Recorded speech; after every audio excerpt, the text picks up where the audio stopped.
episode 200. The journey has been epic up to this point, and I can't wait to see where it goes.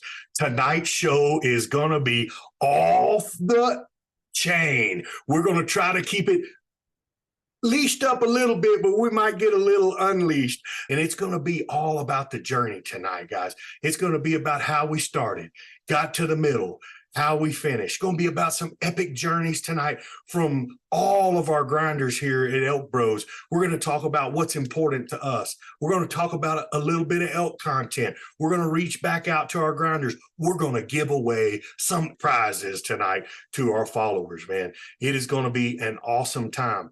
You're not going to want to miss this show. So get ready, buckle up.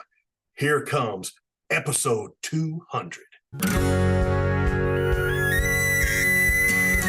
Welcome to Blue Collar Elk Hunting, brought to you by ElkBros.com, with your host Gilbert Ornelas and elk hunting coach Joe Gillia. You want to hunt elk, and they live to hunt elk. Their goal is to share with you what they have learned grinding it out for over 35 seasons, doing what they love. So come on into camp and set a spell. Welcome to Blue Collar Elk Hunters.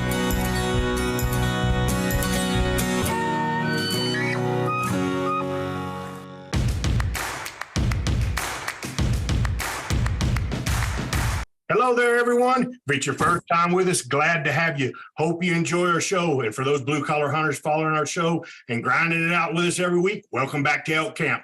I'm Gilbert Ornelas. That's right, the host of your show, coming to you live from Cimarron, New Mexico. Got WWJGD sitting right next to me. We got all the Elk Bros coaches and honorees in the house. I mean, we've got Leroy, the Ninja Chavez down there. We've got Manano Grateron. We've got, check it out, man. We got Ramon Martinez there, man. Check it from Buckage, giving us the deuces. We got the Colorado maniac himself, Mr. Guy Duplantier in the house. We got the leader of the Venezuelan Mafia, Luis Gonzalez in the house. Travis O'Shea, the world champion elk callers, and now from Wapiti River Outdoors, the Gila Ridge Runner himself, Mr. Eric Aragon is in the house, and the Wetlander, big bad Cole Wilks is in the house. We're here to kick it off and get it started, y'all. What's up, fellas? Happy 200. What's up? What's going on, dude? Yeah, 200. Yeah, congratulations, guys. Fellas. It's been a heck of a journey, huh, Joe? Oh, it's been something else, man. Look, everybody that's starting to come on right now, we know everybody knows that we came on at 7:30. Hopefully everybody's coming in. We're starting to see Daniel, Kyle, Albert Guy. Good to see you, man. But everybody's showing up, and I alluded to this, and I haven't talked a lot. Everybody's come on. The crew's been giving me heck. They've been in my ear. Hey, Joe. Hey, we're live on Instagram right now, giving you heck on this side, brother. And I've been pretty hush hush, and reason for that is jump on ElkBros YouTube and join us for this 200th episode. It's a celebration of where the ElkBros he's live, man. Check him out. I'm live, brother. We gotta get it. Got my boy Luis. We got Travis. We got Aragon. We got Wilks. The whole thing about this, y'all, is we got Ornelas. Everybody, jump on YouTube. All of y'all. This is about everybody that has been a part of this journey, and it's been an incredible journey. And from where we started to where we are right now, we're going to do all kinds of things this evening. We're going to show some old stuff. We're going to show you some photos of where we've been and where we are right now. We're going to show you some things that really touch my heart, my soul. We're going to try to go down a little bit memory lane. We're going to thank these guys that are with us, and we're going to talk about all of these people here as well. We don't have RC with us tonight. RC had to go pick up his daughter. What's up, fellas? Hey, Jason, Bill, all you guys there, man. But this, I'm talking to you people that are watching right now, but I'm talking to these people that we have surrounded ourselves with. And here, this is my philosophy. If you want to do great things in life, you surround yourself with great people.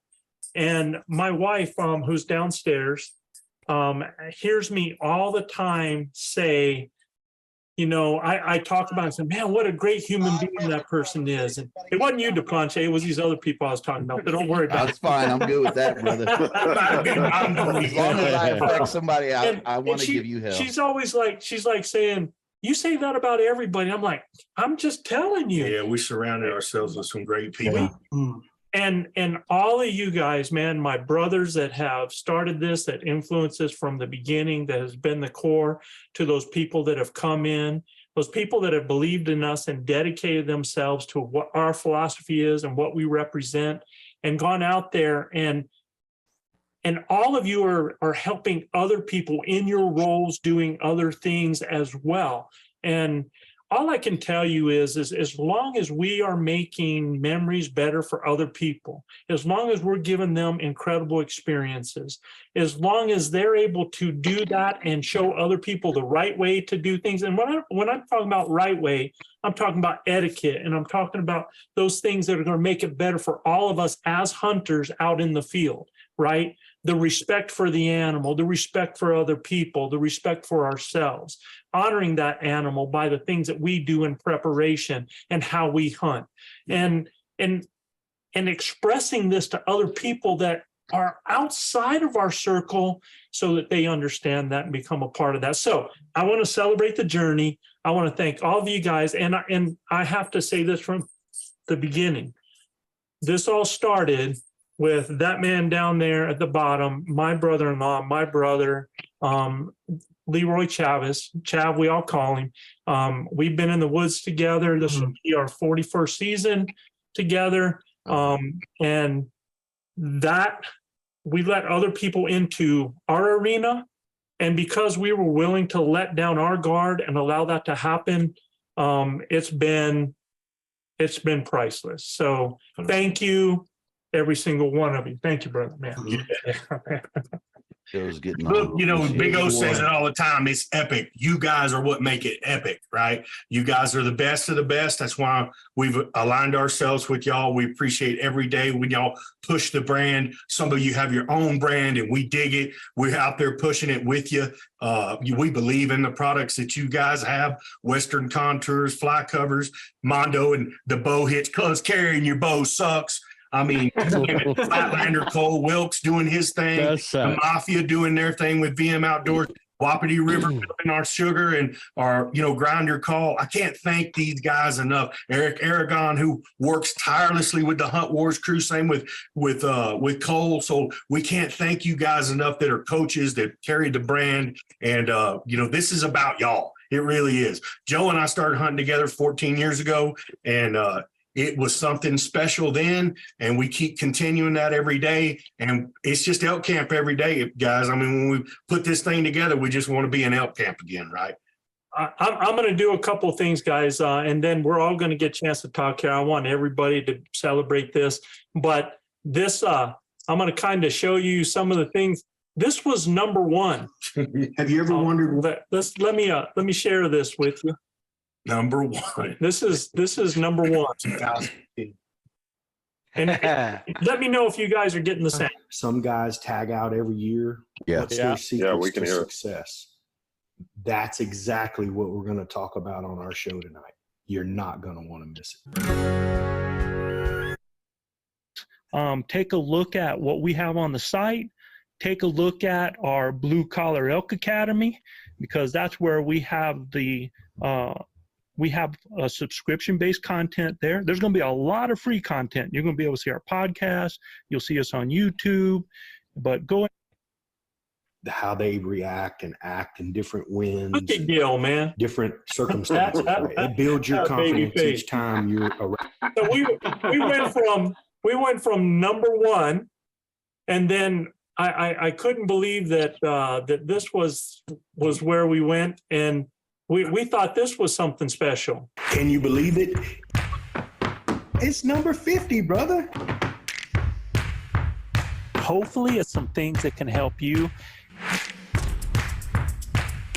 It was never about hunting. It was just about spending time together. Kids want to be a part of something. Emery So Lane. my friends, pull up a chair adjust your volumes just right, and welcome to Blue Collar Elk Hunting. From there, It's episode 100, y'all. And let me tell you what, if you're looking for elk hunting advice, look no further. Pull up a chair and get ready for tons of info and one heck of a full house tonight. And guys and gals, this is one episode you just might want to watch on YouTube. That was 100, man. And here we are. We're on 200. Today's 200. The journey continues. We're going to be doing some giveaways tonight. And one of the giveaways that we're going to do is coming from Armando at the Bow Hitch. It's going to be a special 200 edition bow hitch that he's going to give away. Can I participate on that one? And so what I want to happen, Armando, first of all, man. Thank you so much. Thank you for being here. Thanks, Armando. Hey guys, I'm honored. Thank you. It's been an absolute pleasure and an honor to be associated with you, to be befriended by you guys, and to be welcomed into your community. I don't take that lightly. I'm so appreciative for each and every one of you. So I wanted to say that first, and I'm truly grateful. Congratulations, let's go unleashed. I thought we were going. Yeah. We're not going to do that on the Duplantier show. A great idea. It's coming. So I vote for the giveaway. I need to do something with our people. For all you guys that are chiming in right now, I need all chats to completely stop. So I want all the chat just to stop, and there's a reason for it. Okay. So I'm going to give you a chance here. I'm going to let it stop, and then we're going to give the rules so you guys can win this. All right. What I need now is I want every one of you that wants to be in on a chance to win something on our live show tonight. I want you to put your name and where you're from. Nothing else, no other chat. I just want those to start going in order so that we're able to then do a random number selection with our live audience, okay? So while we're talking here, all I want you guys to do is just do your name, where you're from, and don't do any other chat until I tell you we're all clear, and then we'll go with that when it's time to pick this for Armando, man. And hey, Jojo, we got 8 coaches on here right now? Yes, sir. Right around. So you're only giving one bow hitch away? I'm only giving one bow hitch away? Yes. All right. Armando, I'll send you the money. I'll Venmo you. I want another bow hitch in the giveaway. So now we got 2 bow hitches to give away, 2 winners. I want to buy one. I want to buy one for Manano because it's gotta suck for him to have to carry the weakness. But all those people chatting, all I want is name and where you're from right now. Don't start laughing at these guys, man. Just take it all in. Yeah. So we got 2 bow hitches, and I tell you what. Armando, man, from the bottom of my heart, so that you have one that you're putting in. The ElkBros are going to purchase 2 of those as well, 200th anniversary. So we have 4 right now, and we will end up picking 4 people out of those random numbers. Okay. And Joe, we're just going to let these names all come. Yeah, that's what I'm talking about. Now we got another bidder up here. We have another bidder. one. We'll do another one from Wapiti. Yeah. Okay. Giving 1, 2, man. Okay. Come All on. right. Okay. Come on, boys. Come on. There's a lot of people Line it up. So you guys keep putting your I'll just put my name in. where you're from, and we're gonna, once I see that completely stops on the bottom there, then I will go ahead and we're gonna do something so that we can pick a winner out of you guys. All right. And then we'll just go from there. That way we can just count down with a random number. All right. So you guys just keep putting those in. And there's something else that I want to do right now that I want to share with you. We have some of our grinders that send us some shout outs. So I want to make sure that we go ahead and get some of that in here. And this is going to be our first one. What's up, ElkBros? This is Chris McKelvey from Meridian, Idaho. I just wanted to say thank you guys for everything that you've been doing. I've been listening since early on. I haven't missed an episode. I appreciate all the information you guys are giving out, and I'm on my way up to the Elk Mountains right now to go get some intel for season. Yeah! Hey guys, this is the old Billy Goat himself, Bob Collins from Berry Center, New York. Big congratulations to episode number 200, Elk Bros. Great job. This is Billy Goat's tip of the week. Hey, if you want to join the 10%er club, keep listening to the Elk Bros. It'll improve your odds tremendously. Thanks and congratulations. This is Keith Durr from Aurora, Colorado, coming to you from the Air Force Academy Archery Range, which we agree is the best archery range in all of America. Elk Bros team, thank you very much for your generosity and all that you do. The impact of that will be felt for generations to come. Grinder out. Hi, my name is Jake Rocco. I'm from Silver City, New Mexico, home of Billy the Kid and the entrance to the Great Gila Wilderness. I'd like to thank Elk Bros for the awesome podcast, helping me get ready for September. And we have more that we're going to be putting on as we go here. And there's going to be a few surprises and some other things. One thing that I think I see the names of stuff, and I'm just going to keep saying this for those people that might have just come in. What we're doing right now is you'll just put your name and where you're from. We're going to do a drawing here in a few minutes where we're going to do a random number drawing, and several people. I think we have five giveaways. We got 5 bow hitches that we're going to be giving away, man. Special 200th episode editions there. So yeah. So cool, man. Isn't that cool? I knew our boys would step up. They always do. Yeah, that's beyond cool, man. So let's do this while we're on our show, man. Yes, sir. We're going to do a little bit of talking about some elk, and then we're going to go back to some other things. But before we do that, there's people on here that I want to hear from. Okay. And I'm going to go back in time here, and I'm going to start with my 2 Hunt Wars coaches on here. Absolutely. Eric Aragon and Cole Wilks, the Flatlander. Yes, sir. And I think Eric, when the way we first met, dude, was you did a story that you sent in, and that story moved us so much. Yep, it did. That we had to give you a call, and you and I met at Hit or Miss Archery, got a chance to meet each other, and I knew right then that was going to be something special. Guy that we could ride the river with. Yeah, right. For sure. Yeah. And in fact, Cole actually packs him in his pack. You know, when they He does. Works out perfect, man. Yeah. It's like Schwarzenegger and Danny DeVito. It don't matter, brother. It's how we're going to get it done this season. We're going to be hunting together, so we're going to show them what it's like all year round. Listen, I'm telling you, I've gotten to hunt with Cole Wilks. That's one of the baddest dudes I've ever been on the with, dude. Like straight up.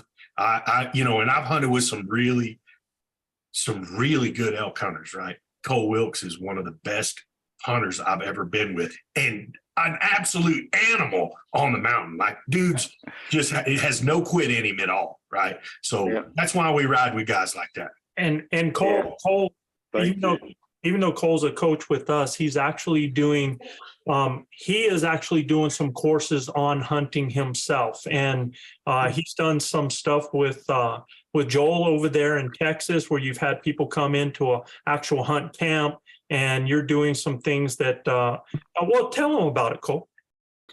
So we just started learnhuntharvest.com. You can go there, and we're basically mentoring guys like in person, online, kind of like what we're doing right here. Not only that, we have in person, basically like retreats that you come to.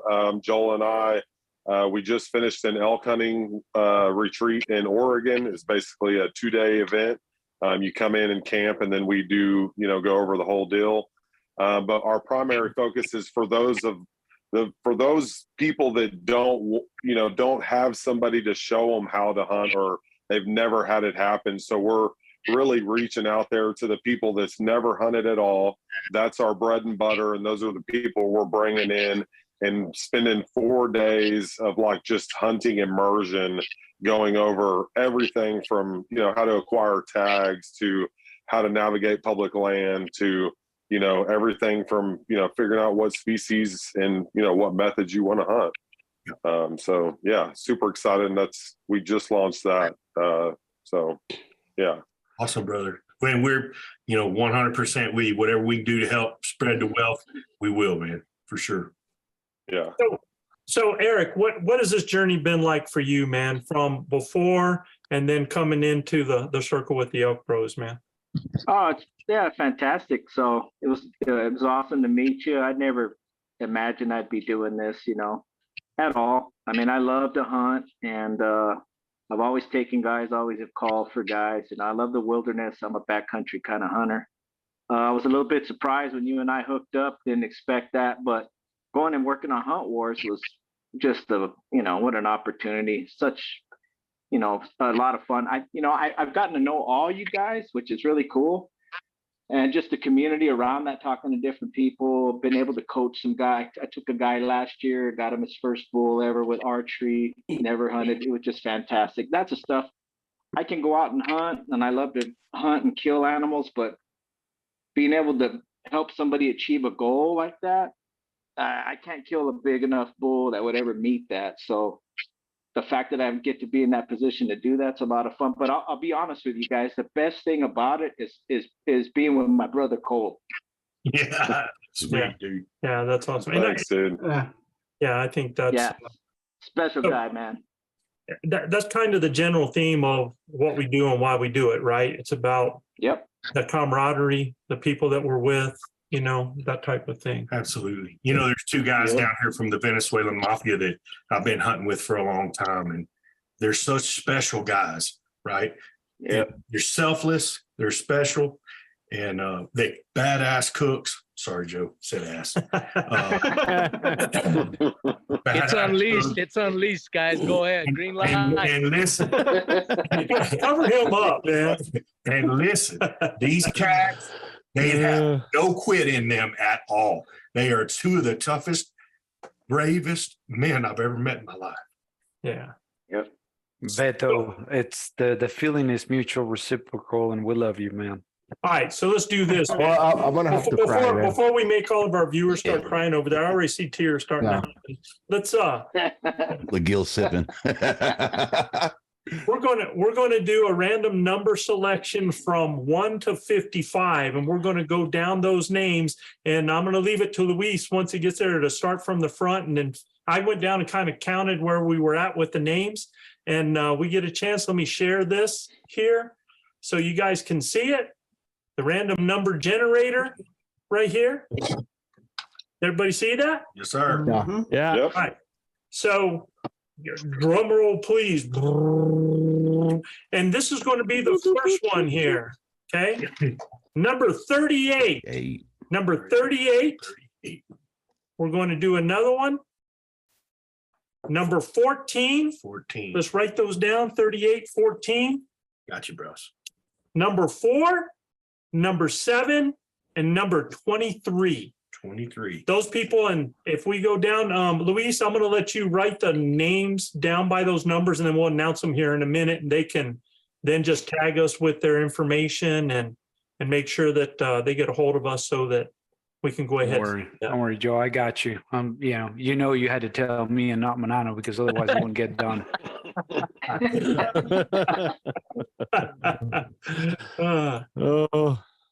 And man, we appreciate all y'all that are here with us tonight, celebrating this here, and we are going to talk about some elk, but we're going to celebrate a little bit. In fact, here's what I'll do. I'm going to share.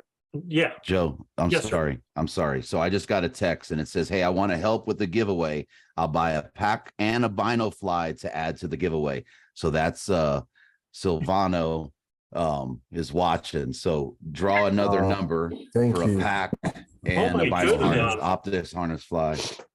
All right. So this is going to be a pack cover. A pack cover. Yep, pack fly and an optics harness fly. All right. Let me see if I have that random number generator up here. Okay. 1 to 55. Here we go. We got it. 25? 25. And that 25. 25 is going to get what? Optics harness fly. So you'll get a fly. Do I have any around me? Okay. Western right. fly covers, optics harness fly, and you'll get a pack cover. So All right. you Here can comes cover that pack from, about 1,800 cubic inches to up to about 7,000 cubic inches. So are those two separate winners there, or are they going together? No, just it's going together. I'm gonna just send them in one place. So that was number 25 that got 25. that. Congratulations. And we'll be reading those people out, whoever that is, here in a minute. Okay. That's awesome. Thanks again, Sil. Yeah, that's crazy. Let's I want, you guys talked about being unleashed, and so maybe I can show this and share this a little bit. Let's see. Oh yeah. Oh yeah. We have had times on this journey when there's been a few muffs. All right. Yeah. So I hope it's coming. I've been waiting for this. Well, guys, y'all know what time it is. It's time for the Elk Bros shout outs. And if you're new to our show, we usually do shout outs to a few cities. I'm going to start that over.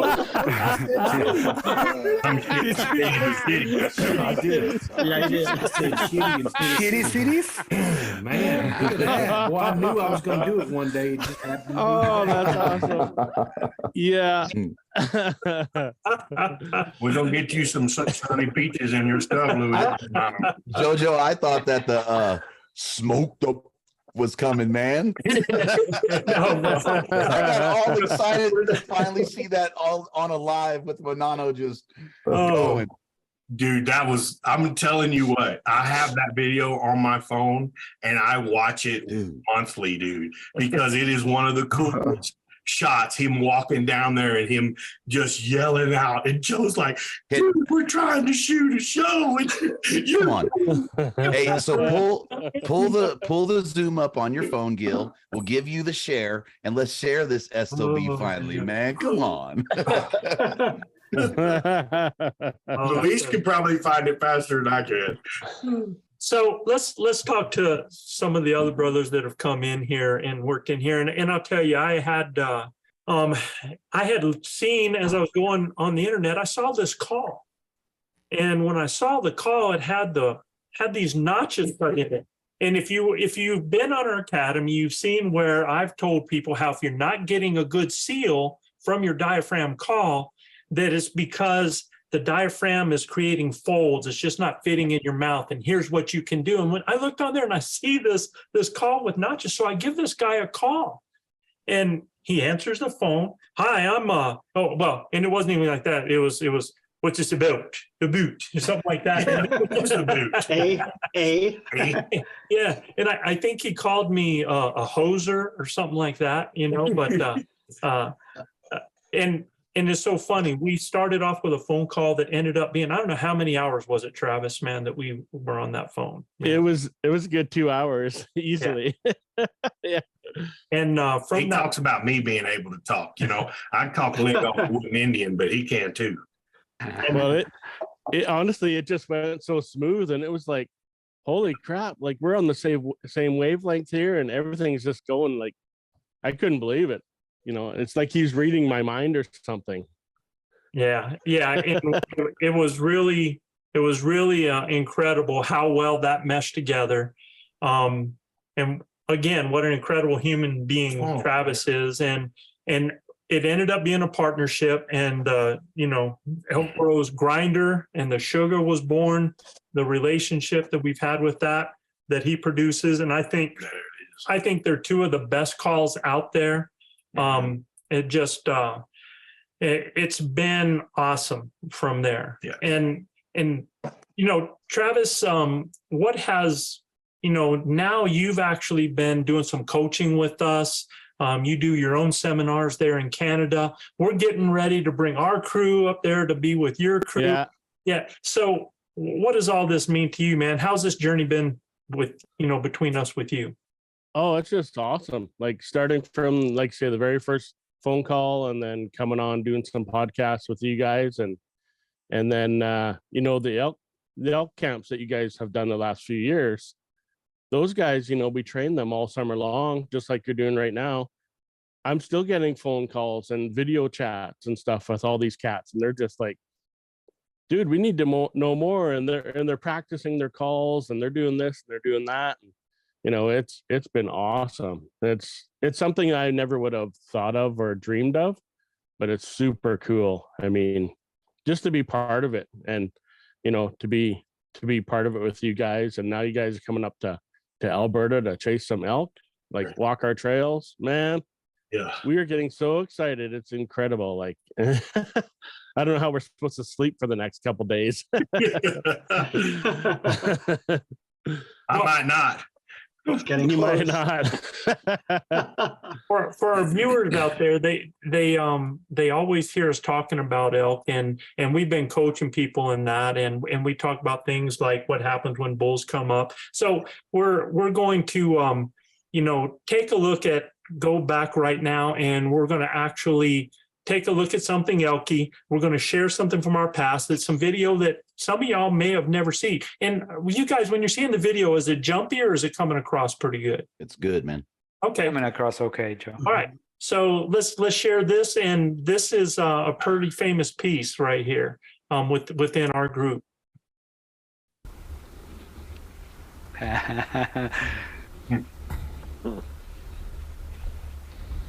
Now, we talk about stop and scan spots. You can see this bull coming up from a lower area, and he's going to do just that. Stop and scan. He didn't see anything, so he wants to see if he can hear something. So he bugles. He didn't hear anything, so he's sniffing.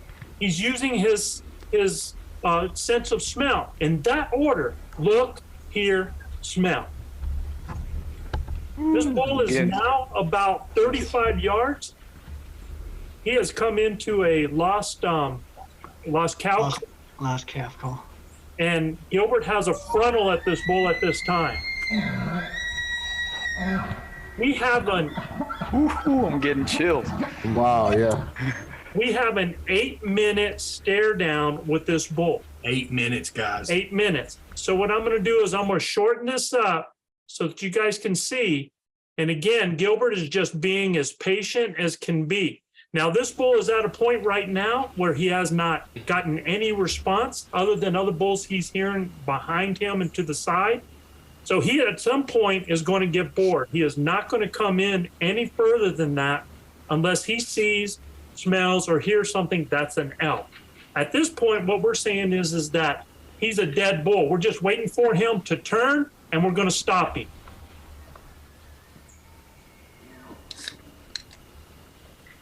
Still a frontal. We still have that frontal quartering too.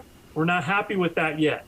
We're being patient. I'm so proud of Gilbert at this point. Some people might have just, after this amount of time, just like, watch, they're cool, right? Mm. So And one of those. Yep. Giving him one last chance here.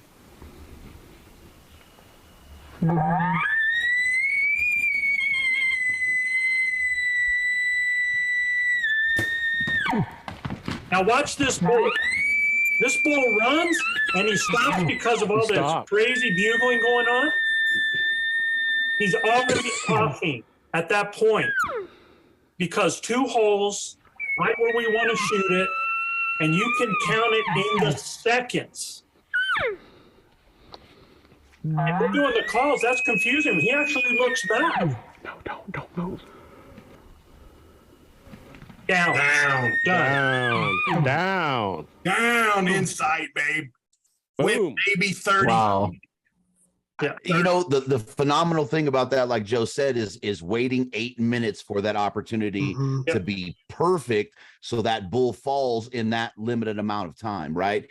That hard quarter, man.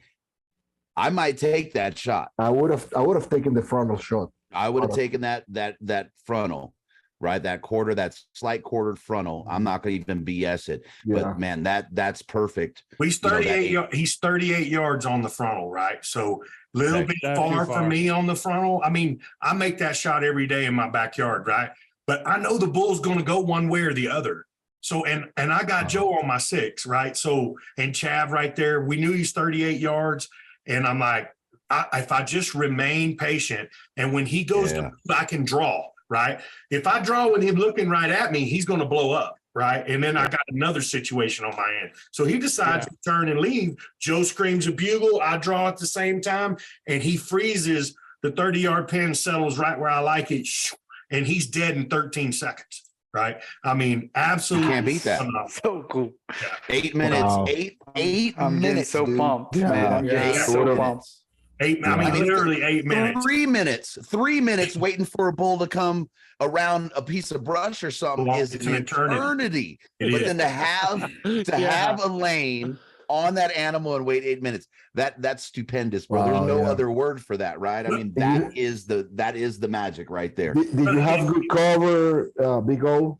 Yeah. Good cover behind the Sparse. pine? Sparse, but I had a good backdrop because that hill was going up. I had a good backdrop, but what we really had was him bewildered that there weren't any other elk he was seeing, right? He could hear them, but he couldn't see them. And he was getting ready to go, all right, I've been duped. I'm Because out. he called that bull, Joe Gillia, called that bull from at least a half a mile away. Wow. And that bull opened, we were getting ready to leave. The bull opened up. I said, whoa, Joe, I hear him. He's coming. He said, really? I said, yeah, he's coming. He's getting closer. And he blows up again. And before you know it, he's in our lap. It was unbelievable. It's what we talk about our as a coach. It's what we talk about for our DIY hunters. You guys got to remain patient, and you got to draw. You have to draw your bow to kill an elk, man. Yep. Now, before I should go to another elk video, because we're going to be doing a lot of this stuff, I really want to talk about the next fellow that has come into our circle here. Absolutely. And, I've said it and people have heard it before, but when we were going to start this and start the podcast, I'm the type of person that if you want to do things, you go find people that are doing it in a great way.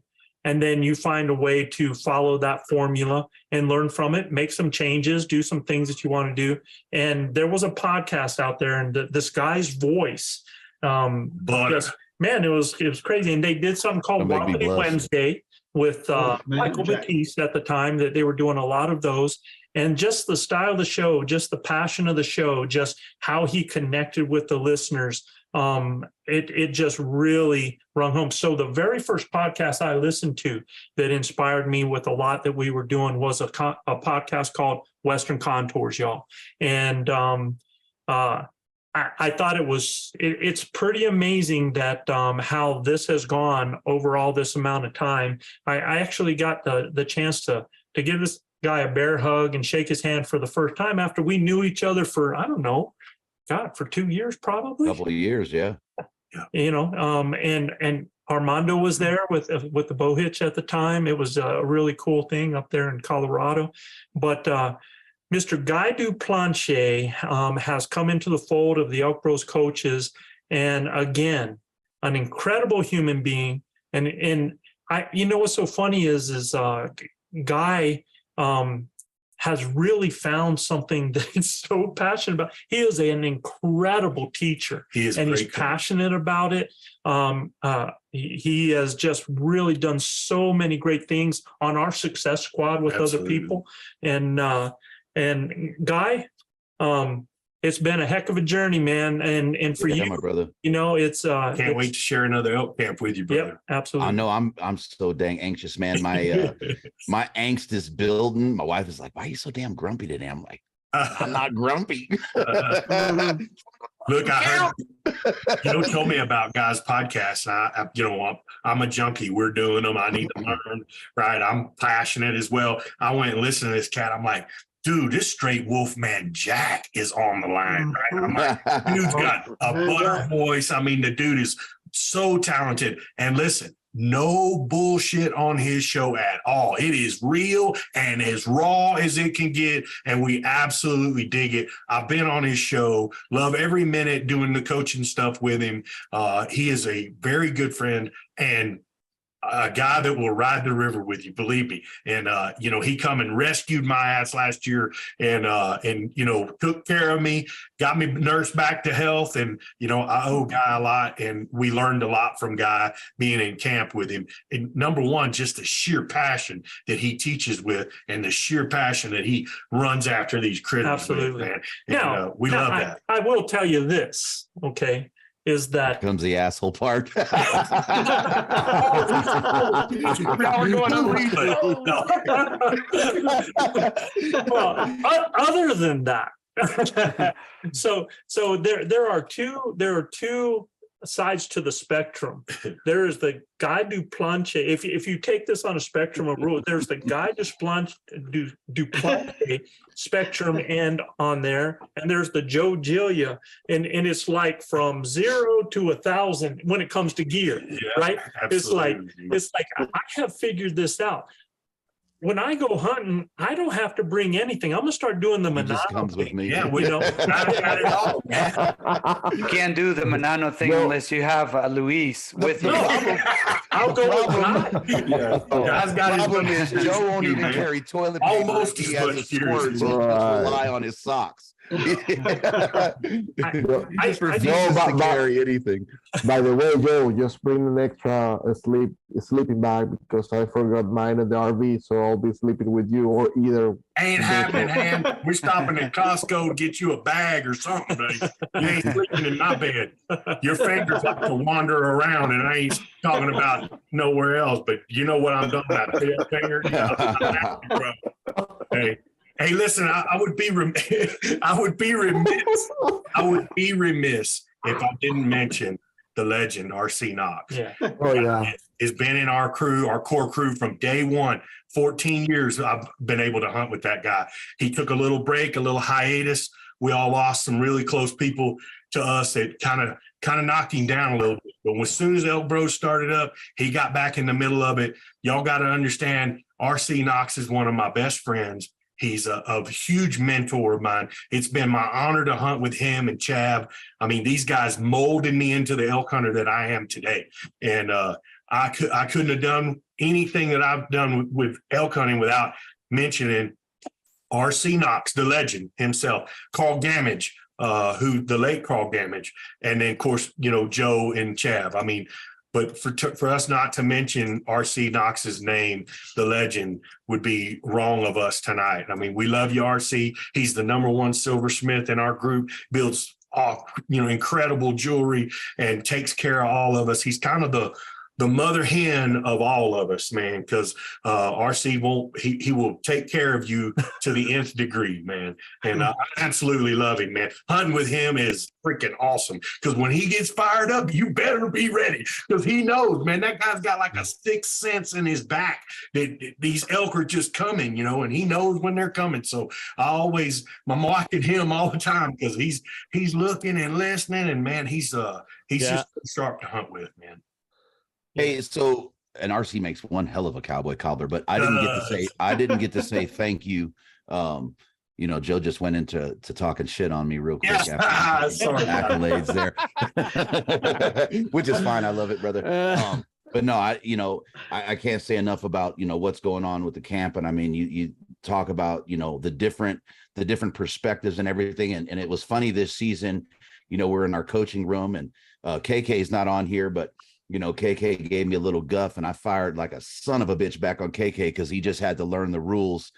And then, you know, we go back and forth between me, Gil, and Luis about these damn broadheads. And I think some of our guys were like, oh, man, we can't bring nothing up in this room. But that's one of the best. But that's one of the best dynamics about this entire group, right? Is that you're not just hearing one perspective. You're not just hearing one approach. Cole has his approach. Aragon, you know, Trav up there has his approach, and everybody's is multifaceted and looks at this differently, but then we all come back to the same thing at the end of the day, right? And that's one of the most bitching things about it is it's honesty, it's brotherhood, it's love and passion for what we're doing. So I don't know, man, these folks that are on YouTube, if they really realize, and the folks that are listening really realize what they're exposed to with this group of men here. So I appreciate and am honored and humbled to be a part of not just the podcast, but the camps and the coaching, the guiding, you know, you name it, man. It's an honor to be here. And then my brother down there in the corner, at least my corner, Armando,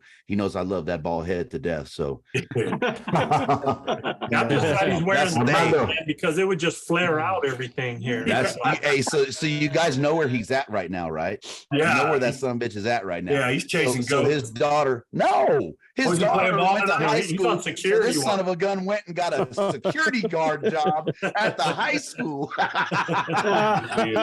Poor girl. Hey, protection. Don't hate the player, hate the game. That's right. That's right. So and I tell you, man, one thing that people, if they haven't realized about us, is that we do not promote anything that we don't believe in. And I brought this device into camp last year, and I said, I got this thing, and from a buddy of mine, Armando, wants you guys to try it out. I've tried it out. I want you to do that. And first thing, man, Luis is like, Joe, okay, I'll try it, but I'm telling you right now, I don't like things like that, right? Hey, I was honestly, Luis, when Armando sent me one, I looked at it and I was like, man, I ain't putting this shit on my bow. And I looked at it and I'm like, dude, that was a nice dude. But you're just so worried about the bow build is so personal for some of us, right? It's like building an arrow for Luis. That bow build is the same passion. And Luigi, I was right there with you at first, brother. And I made a mistake for about 6 months by not putting that on my bow. Well, in my case, I like to tinker with my setup, right? Just like you do. And I had tried a few different systems to actually perform the same function, and none of them had worked properly. So I'm like, I like the hitch, so when Joe comes up with that, and I'm like, man, I didn't have any faith on it, because it's just like, I've been through a few, and they normally don't work. Some of them are clunky systems and stuff like that. So I don't know about it. And, I just went ahead and installed it and started using it, and immediately noticed the difference, and immediately noticed how good it worked. And I remember we did a video that same day I put it on. Me and Manano, we had after 15 or 16 miles we put on. Yes, that was one of the worst. It was maybe 4 miles. I don't know. No. He's kind of even past geometry. You don't know. 4 miles ain't one of 4 miles the and a half. worst hikes I've ever had hunting elk. It was mine too. You got muted somehow. You got muted. Yeah, that's one of the most demanding hikes, like physically and mentally. And if in retrospective, if we wouldn't have had the bow hitch, and I'm not kidding you when I tell you this, there were occasions on our way back that we needed to have our two hands free coming down the mountains, because we looked like Spider-Mans out there coming down walls and deadfalls and blowdowns. And if it wasn't for the bow hitch, either our bows would have been damaged or we would have gotten hurt. Yeah. I had mine the first year we went to Colorado, and I'm telling you, it was such a game changer. RC and I, and man, there's some big country there, and we hiked that country all day. And I had never had a system like you, Luis. I'd had, some other slings and stuff like that, but it was an absolute game changer, and when I get behind a product, because I use it and I believe in it, I tell everybody I can about it. And man, I don't miss a spot to pump it up and say, hey, because carrying your bow sucks. And that's the straight up truth, man. If you guys get in the Western mountains and you really want something to take the pressure off your bow arm all day, man, you gotta have a bow and hitch. preserve your string, right? Everything. Yeah. Protect your arrows. The way I wear it on my hip, it keeps my arrows from coming off. Popping off. I had one of our hunters hunting with us that had a different carry system. They ended up losing 3 arrows through the thick stuff because he's got it hitched to his back there somehow, and he now has a bow hitch. Yeah, it wasn't a bow hitch. But I'll tell you this about it, and then we'll move on from here. It's that I've been a professional guide for over 25 years. And anytime one of my bow hunters would come out with a bow carry system, I would tell them to take it off, take it back, because we've lost too many opportunities on animals to be able to kill it. Yeah, trying to get the system off of their bow so that they could do something, because you get caught in a situation. And this is the first system that I recommend and that I use on my bow right back here. And I'm somebody that avoids every failure point as much as possible. Or anything new that costs money. Yeah, or let's just keep it real. I do not have a big budget, man. So when they talk about these things, when we talk about arrows, and look, all you guys that are listening, and this is our camp, you're in with us, man. We're all around the campfire right now. Yeah. You've got all of us, and you're joining us right now. And I would just tell you is, I've heard people say that too many people are trying to get an advantage strictly by purchasing gear and items and shortcuts and things like that. And when it's really about putting the work in, and it's about getting the knowledge, and it's about getting behind the equipment you have. When we had that back and forth as coaches about arrows and broadheads, look, y'all, 35 elk in 36 years with double X75s and wasp broadheads on the top of it, shooting fingers on with a compound bow, no sights. So it's all about you putting in the work, getting behind the equipment, knowing your equipment, knowing those trajectories, practicing by putting yourself in situational type shooting, not just being a hero in your backyard. Investing in yourself. Yeah, you've got to get on the knee. You got to get on one leg. You got to come from behind something. You got to shoot through things. You've got to do things like, stop with, make a call with that call in your mouth, and then take the shot. Wait 8 minutes. Anything that you're going to do. Seriously, man. I never thought I was going to have to do that. Right. But we were ready for the situation. Because of these guys, we invested the time, the effort, and knew what we were going to do. When I knew the bull had to leave, he's going to turn. Yeah. Right. So, again, it was because we prepared really well. And listen, man, that was a brutal place. I killed that bull. It was brutal getting there, and it was brutal packing him out. And them 2 boys down there at the bottom had already killed a bull, which I think can segue right into something. They had already killed a bull the day before, and we're doing all the butchering and stuff like that. And we get back to camp that evening, and, I kind of walk in with a sad face, and they're like, "What's up, bro? Did you kill anything?" And I'm like, "Well, yeah, we got to go get another bull." And they're like, "Oh, no, Nick. Like, no, we are so tired, man." Hey, Beto, we train a lot, and we claim to be prepared for that kind of moment. But when the time comes and to wait 8 minutes to take a shot, I truly respect that, honestly, because that is what the true hunters get a part of the not ethical hunters, because I think I would have taken the front shot, honestly. Look, I get to hunt with guys like Manano and Luis on my 6 all the time.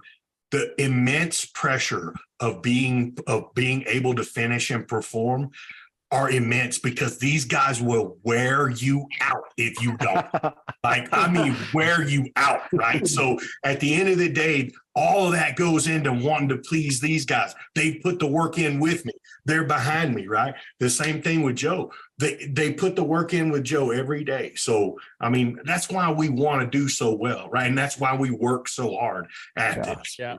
So out of this group here, when I think about that, I've never had the chance to hunt with Armando. That's going to change. Yeah. He's just too close like that. I've never had the chance to hunt with Eric yet. Cole, one of the greatest few days, man, was hunting with Cole and hunting with Rob Canales there. That was just incredible. And we had such a great time, and it was Cole and I were just natural together, absolutely. And, and I'm getting ready to change that and hunting with Chavez up there. So that's, I'm looking forward to that. But in that note, when I first met, one of the Venezuelan mafia, the first time he came in camp, we actually had to drive in. I had to lead them into where our camp was. And it was probably only 7 miles, but it probably took us like 4.5 hours. I mean, we're talking. It was some of the worst 7 miles you've ever seen in your life. There's the video. But what was so funny is we would go a little bit and we'd come around and there'd be like a bush and I'd stop and he'd get out and he'd go, Joe.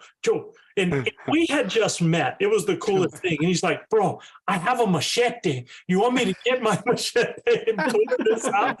And I'm like, no, it's okay, dude. We're good, We went apey with I was trying to take care of my wife's Nissan Armada with city tires, which he trashed. So we would go another mile or so, and we'd have to stop because of some mud puddles and everything like that. And there'd be a bush, and he'd come up to me and go, Joe, man, I can get my machete and take care of that. Yo, this is a great opportunity to go on leash. Please allow me to do that. I think we were about 2 miles from camp, and there was a point where he gets out of his vehicle, and I thought literally that these guys, because they had Tucker with them, I thought these guys were going to come and go, look, man, we done beat our vehicles up. We're not to camp after 4 hours. We're out. I thought Luis comes up to me and he goes, bro, he goes, if I don't see an elk, if I don't kill an elk, this has still been the best experience of my life. Just driving in. Just driving in. And at that point, I went over to Gil and I said, look, man, I said, this guy right here, I can do this, man, because if he's this happy at this point, he ain't seen nothing yet. Yeah. It's an epic trip too, man. But the only problem that we had, and then we were just a little ways away, and just to make him feel better, I got out and we stopped in an area and I said, Luis, machete. The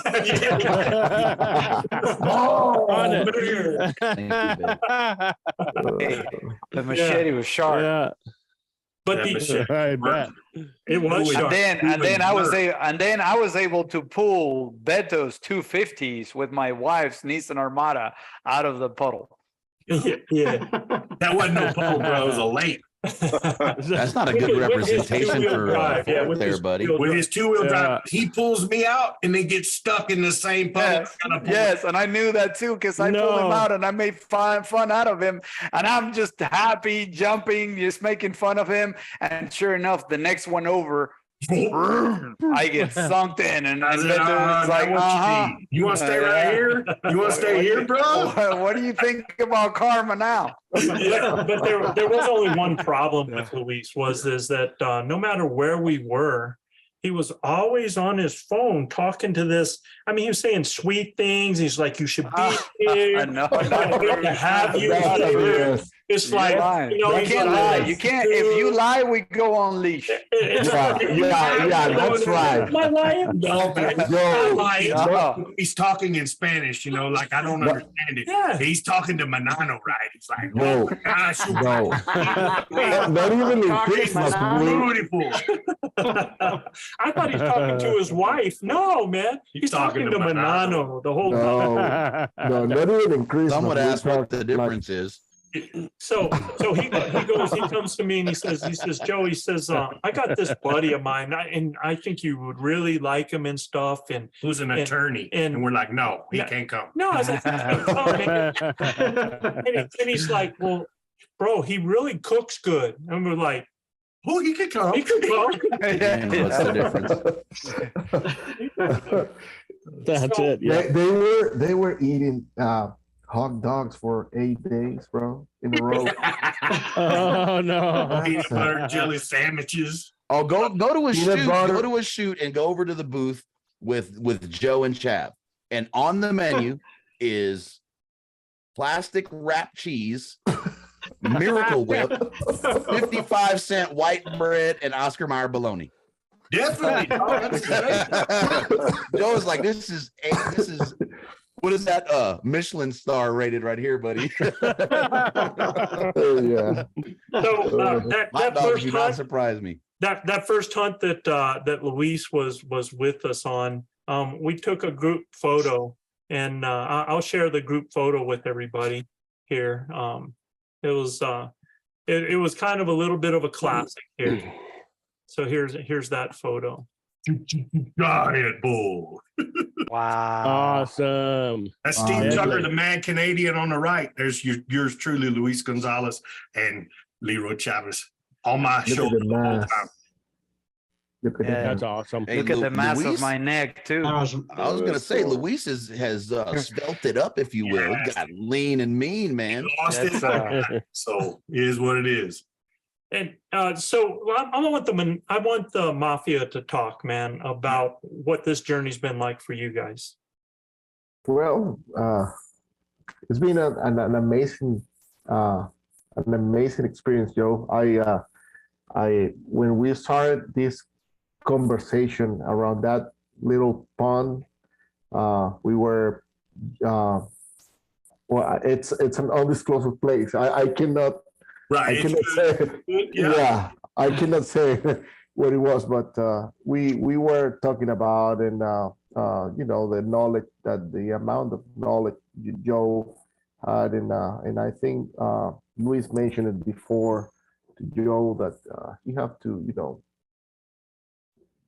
give that all that amount of knowledge to the people, to the new generation, and Joe was like, Manano, I'm not, I don't like social media. I don't like Instagram.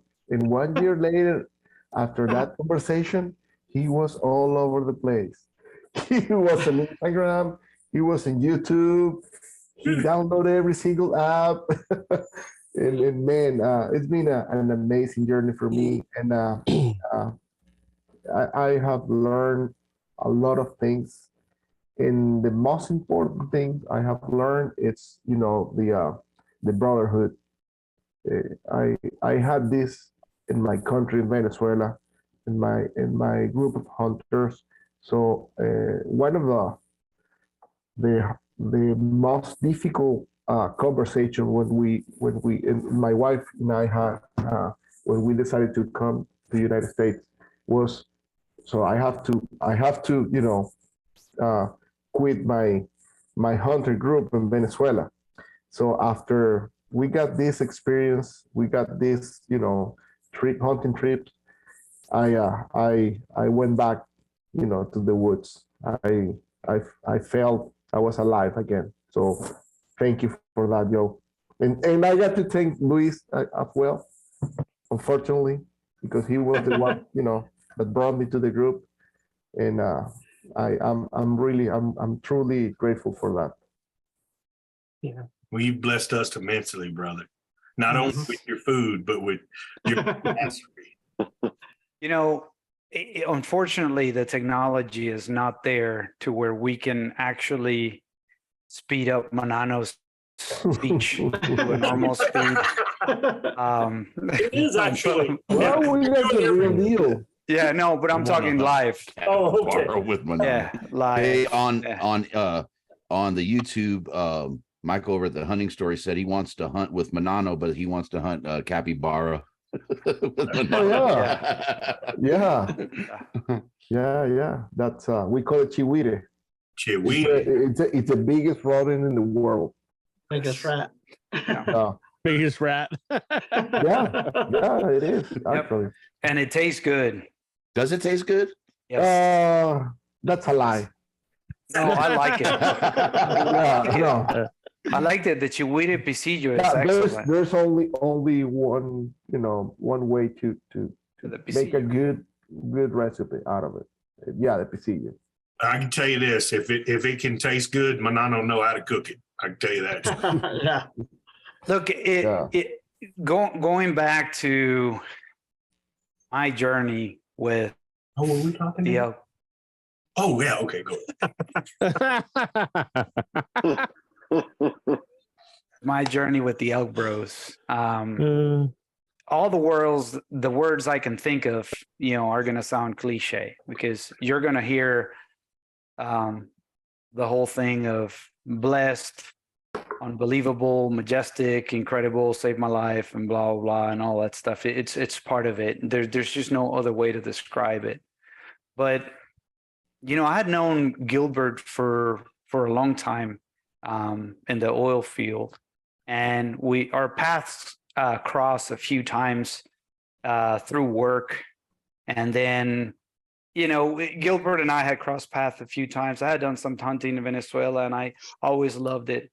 Here in the U.S., I didn't really dive into it because I didn't have, I couldn't get a weapon initially as I was not a citizen. So eventually I was able to get a gun and start shooting clays and all that stuff. And then I had gone to a couple of hunts. We saved him. He saved him. He was Manano, would you please let me talk? No. This is really important, Beto. You saved him.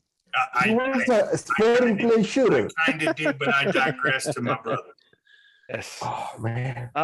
So I had an opportunity to go and actually, Gilbert said, "Hey man, I got this opportunity. We're gonna go elk hunting, and it's a rifle hunt. It's gonna be in New Mexico." And there was just, I had never been to anything like that in my life, right? And so we went to that hunt and we had an incredible time. Our relationship went from a client to a client service provider to brotherhood, an incredible friendship.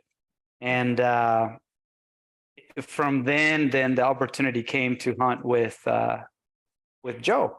And then he said, "Hey, this is a special hunt. It's going to be a bow hunt with Joe." And he told me the whole story about Carl Gamage and how he met Joe and Chav.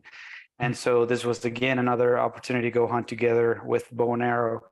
And it was kind of my first bow and arrow experience, when at the same time I actually met Manano parallel to that. As Manano was the only smart thing he's ever done is actually married into my family.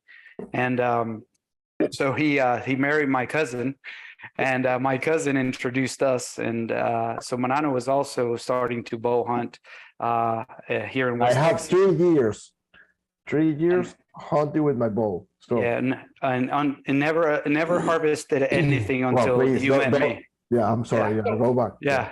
So everybody here, like when we have them in camp, it's like Mutt and Jeff, man. I mean, I've had them on, with me that they're arguing on which way the daggum tree is blowing. No, at first going this way. No, bro, it's going that way. It's like just back and forth. And you don't realize sometimes how much they care about each other. They love one another. And don't get it twisted, boys. But they'll sock you in the mouth. You talk shit about one another, right? Yeah. Let me show you something here. I'm going to segue over because we're going to get to some elk here, and I want everybody to see this. This is another great thing because this is actually a scenario where I'm going to share this right now, that we've come into an area. We have a fence line where we're not able, there's private property on the other side, but there's a party going on over there. So one of these things that we have here is a situation where if I'm solo, I couldn't do it unless I'm really pulling them way off. But I have Luis setting down on the edge. Manano's actually filming. He didn't turn on record as far as the sound. Okay, no, I have to brag on this because this is the only one that I got it right. Yeah. That's the one that I recorded. Yeah. That's my video. I'm up on top of the ridge, and I've actually been putting on a scenario sounding like a herd, moving away from these elk, not to them, moving away from them. That's something that a lot of people don't do a lot of times. They don't move away. So this is the sequence of what we're seeing out in here. I've been up on the ridge calling. It's hard for you to hear it because Manano didn't have the audio turned on correctly, but it's all good. This is amazing, guys. The footage here, and then got to go to the end because the ending is epic. So if you can barely hear me up there, I'm that far up on the ridge. Yeah. You sound good, yeah. Lost cow. It was a lost cow when, yeah. Now, prior to this and years prior, Luis would not move. He wouldn't type or he would just stay frozen. And he does something here that just makes me so proud of him. Now I'm doing that lost cow calf call up on top as I'm coming back, and it starts bringing the cows and calves to me. And I saw the bull that was with them, so I figured I'll just pull the cows and the calves, and that'll bring the bull. So that's what's happening here.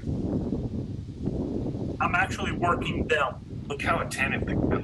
Yeah. Mm-hmm. The bull's like, I'm in on this. So the bull's following right where the cow has already gone. Luis gets a full draw.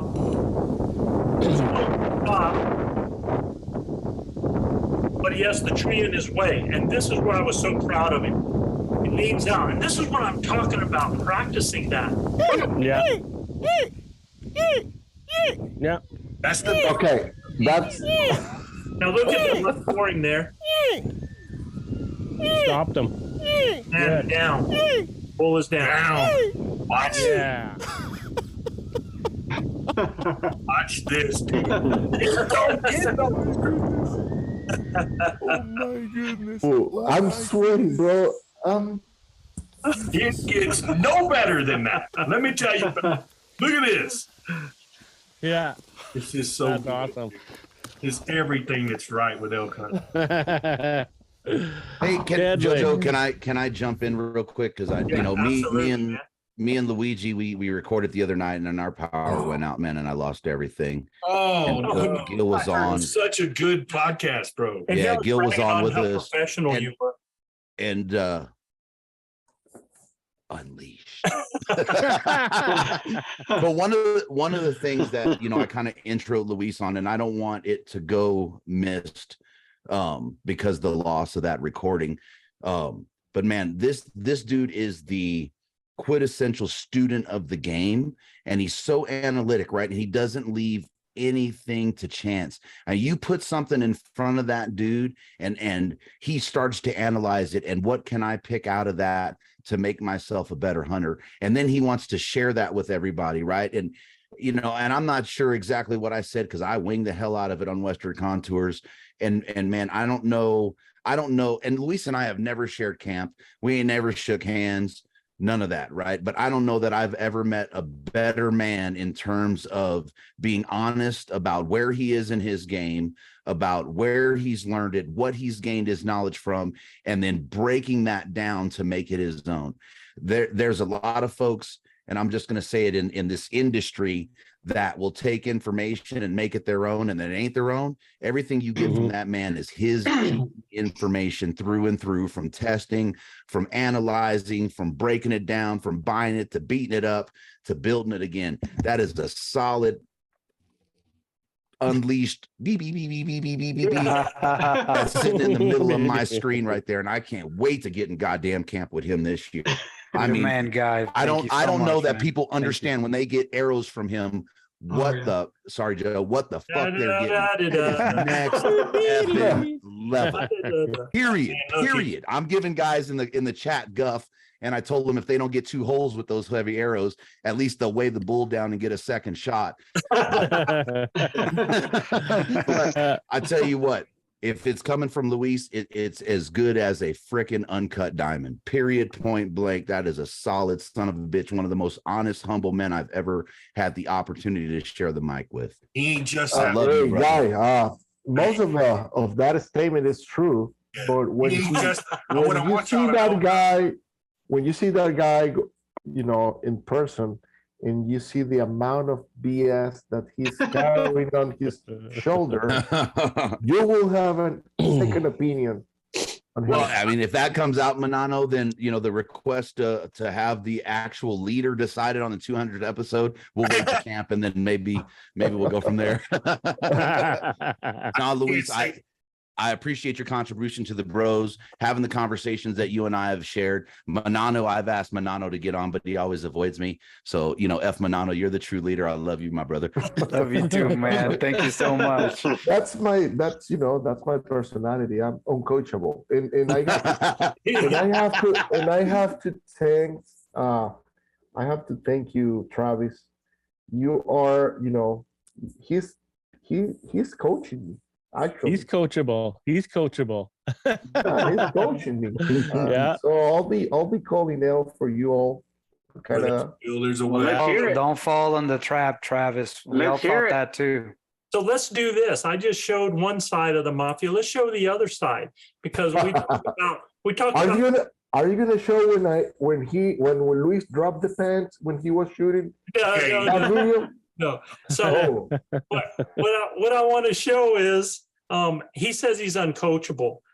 When really the first year we had a bunch of times that I kept trying to tell him, well, you got to get in, you got to move, you got to draw. Don't worry about the noise. Get in front of stuff. Don't get behind stuff. And man, the next time we get in the woods and we get in this situation, well, let me show you this.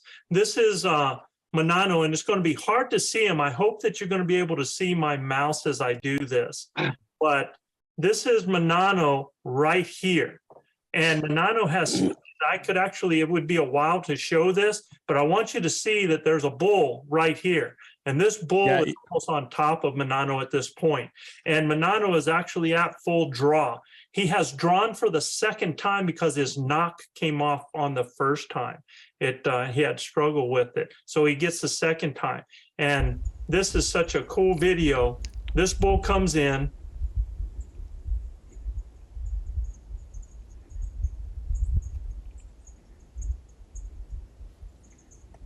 And he's still holding, The amount of impatient. The amount of patience he had. Boom. And I mean, in the pocket.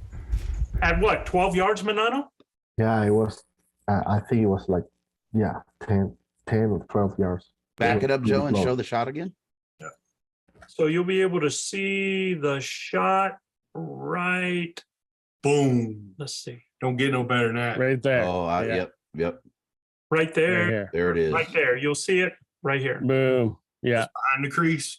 Yeah. Mid body. Yeah. Yeah. And out of there.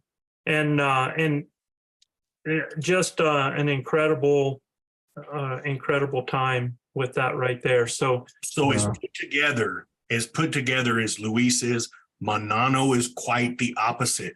But Manano is an absolute killer, brother. Like when he's in the woods, something's gonna die.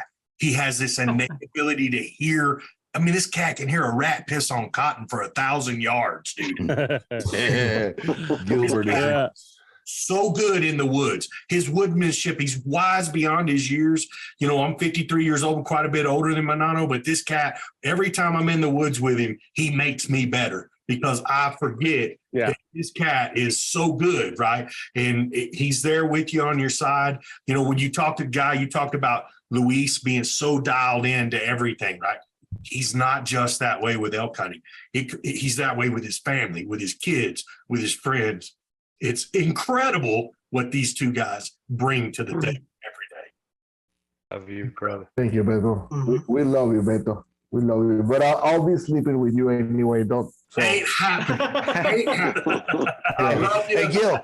Ain't happening. yeah. I don't know about you guys. So there's another blooper for this guy. Since he's talking so much, we have another one that we're always hearing happen there. So let's share this little blooper. Some he can't show. Yeah. Down here in Texas, we like to close with this. Husbands, hug your wives. Wives, kiss your husbands. Hug your babies, kiss your broadheads. It's an age thing that is really affecting us all. The only one that is actually keeping us cool is Chav. But yeah, don't kiss your broadheads, guys. You can get caught. Try not. Please do not do this at home. I do y'all get a kick out of that. Y'all ready? Here we go. You can kiss them. Hey, Gil, you can kiss them as long as they're not muzzies. I know it, man. They'll cut you.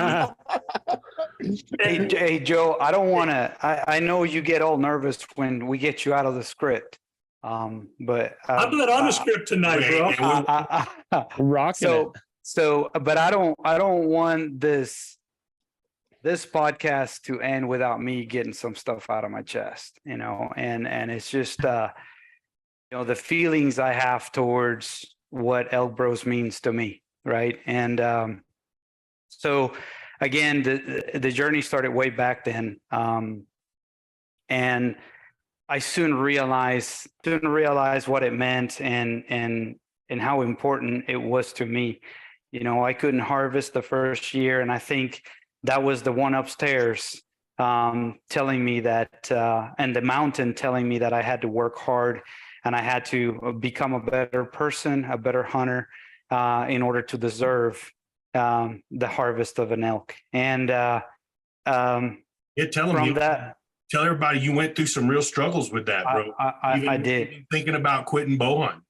Yes. And it just the conversations, the friendship, the brotherhood at camp kind of helped me get through that, right? And understand that I needed to improve in so many fronts in order to get where I wanted to. It didn't come easy, and I'll say that. I was physically out of shape. I was mentally unbalanced. I didn't really understand my equipment. I mean, I just had so many things to work on. And elk hunting came to me at a moment in my life where I was going through really strong challenges at a workplace and the family and recent moves and it was there was a lot of noise in my life at the moment. And the thought of elk hunting, the thought of being able to put my hands on the antlers of an elk became such an incredible motive and drive for me to, have a clear north, something to work towards. I started working out, putting that as a priority in my life. I started involving my family in my hunts with me. I started to try to understand the equipment and minimize my failures, realizing that I had so many out on the mountain. And then I realized too, the mountain is capable of letting you know, highlighting all of your flaws as a human being. Amen. And then I realized, that I had a lot of work to do. And I feel like every year it was just slowly progressing towards that goal. And it took me 4 long years before I was able to harvest my first elk, which is the video you guys saw. And it was very emotional. And I felt at that moment that the mountain was actually telling me, hey, you now deserve it. And I cried. I never cried, but I cried that day. Only because you powerful. And all of us did. So the level of appreciation that I have for this group, for my brothers, it's I don't know how to explain it. We all share similar backgrounds as far as our feelings, the way we were raised, and the challenges that we, one way or another, have been through. It can't get any more diverse than this team. We've got people from all ages, from all different backgrounds, different religions, different political inclinations, smart ones, dumb ones, different colors, different intelligence, and so we even allow Manano as part of the group. And so I mean, to me, the ElkBros represents what this world could be. A brotherhood of where we can all be different beings, think differently, come from different backgrounds, and still present a united front. And still to where we respect each other and we lift each other up and become better human beings together. So when I tell you that the ElkBros changed my life and saved my life, I'm selling it way short. So I'm going to stop here because I'm getting way too emotional. And but that's what the ElkBros is for me, and I'm beyond blessed to have become part of this group that I never expected to be a part of in my life, and I just wouldn't picture my life point forward without this group of guys, or without having these guys on my side hunting with me. So let's cheer this up by hearing these guys. Armando Martinez, Team Bow Hitch, ElkBros, Grinders. You guys are amazing, man. Keep doing what you do. I'm so happy for you. Congratulations on 200. I'll see you at 2,000.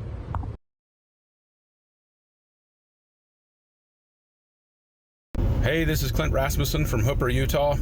Thank you for all you do, and see you on the next ridge. What's up, bros? Jason Schultz from Salem, Connecticut here, coming to you from work, which is where I'll be grinding out my September this year. But congratulations on episode 200, guys. Man, you've come so far in 100 episodes. I can't wait to see what comes in the future.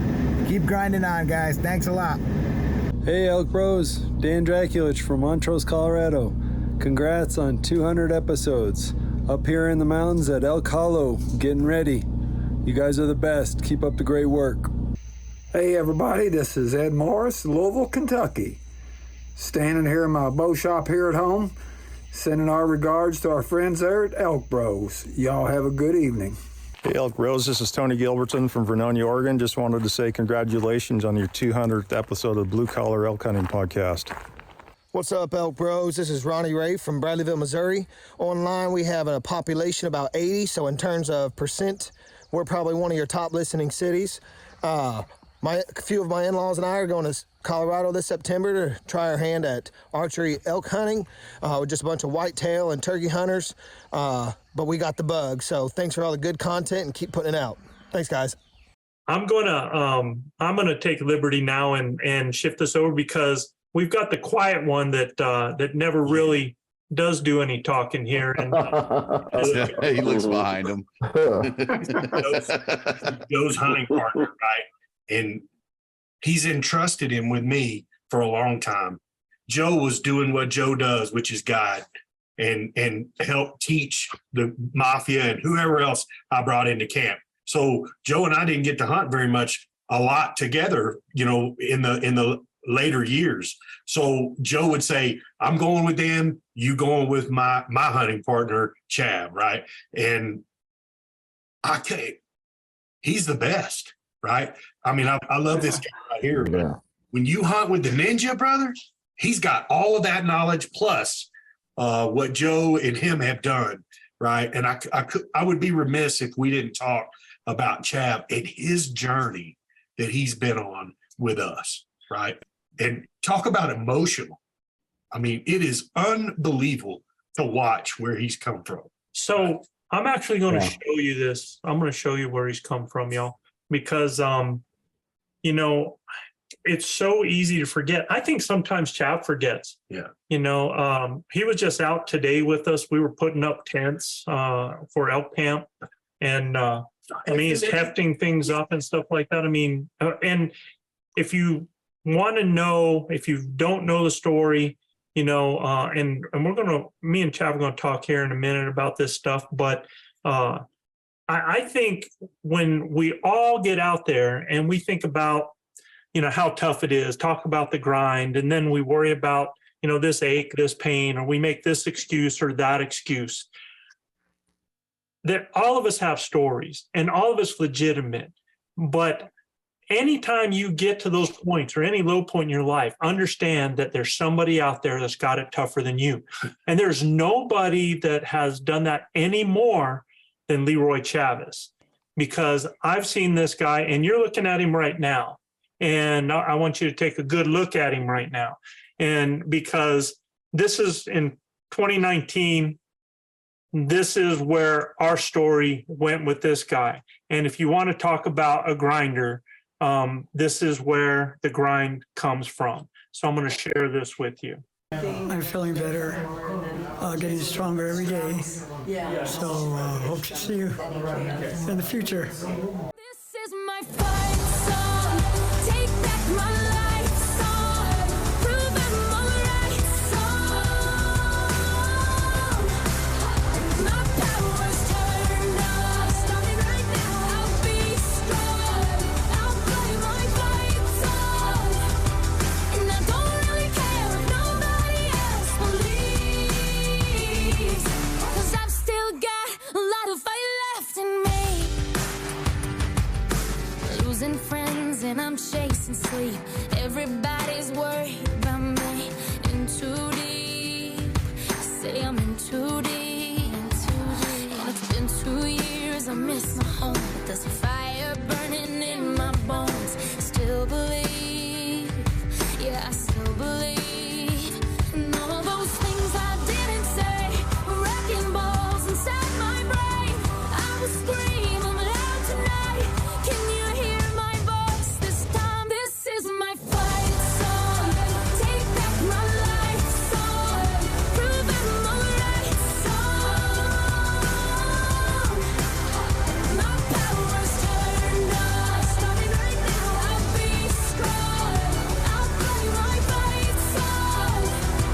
And I don't really care if nobody else believes. 'Cause I've still got a lot of fight left in me. A lot of fight left in me.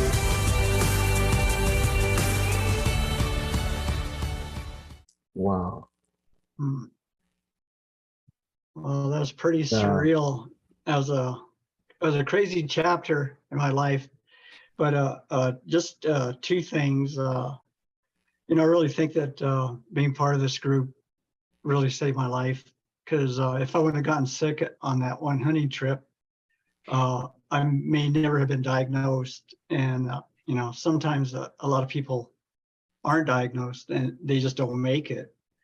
And I just want to say to all you hunters out there and my elk bros, YOLO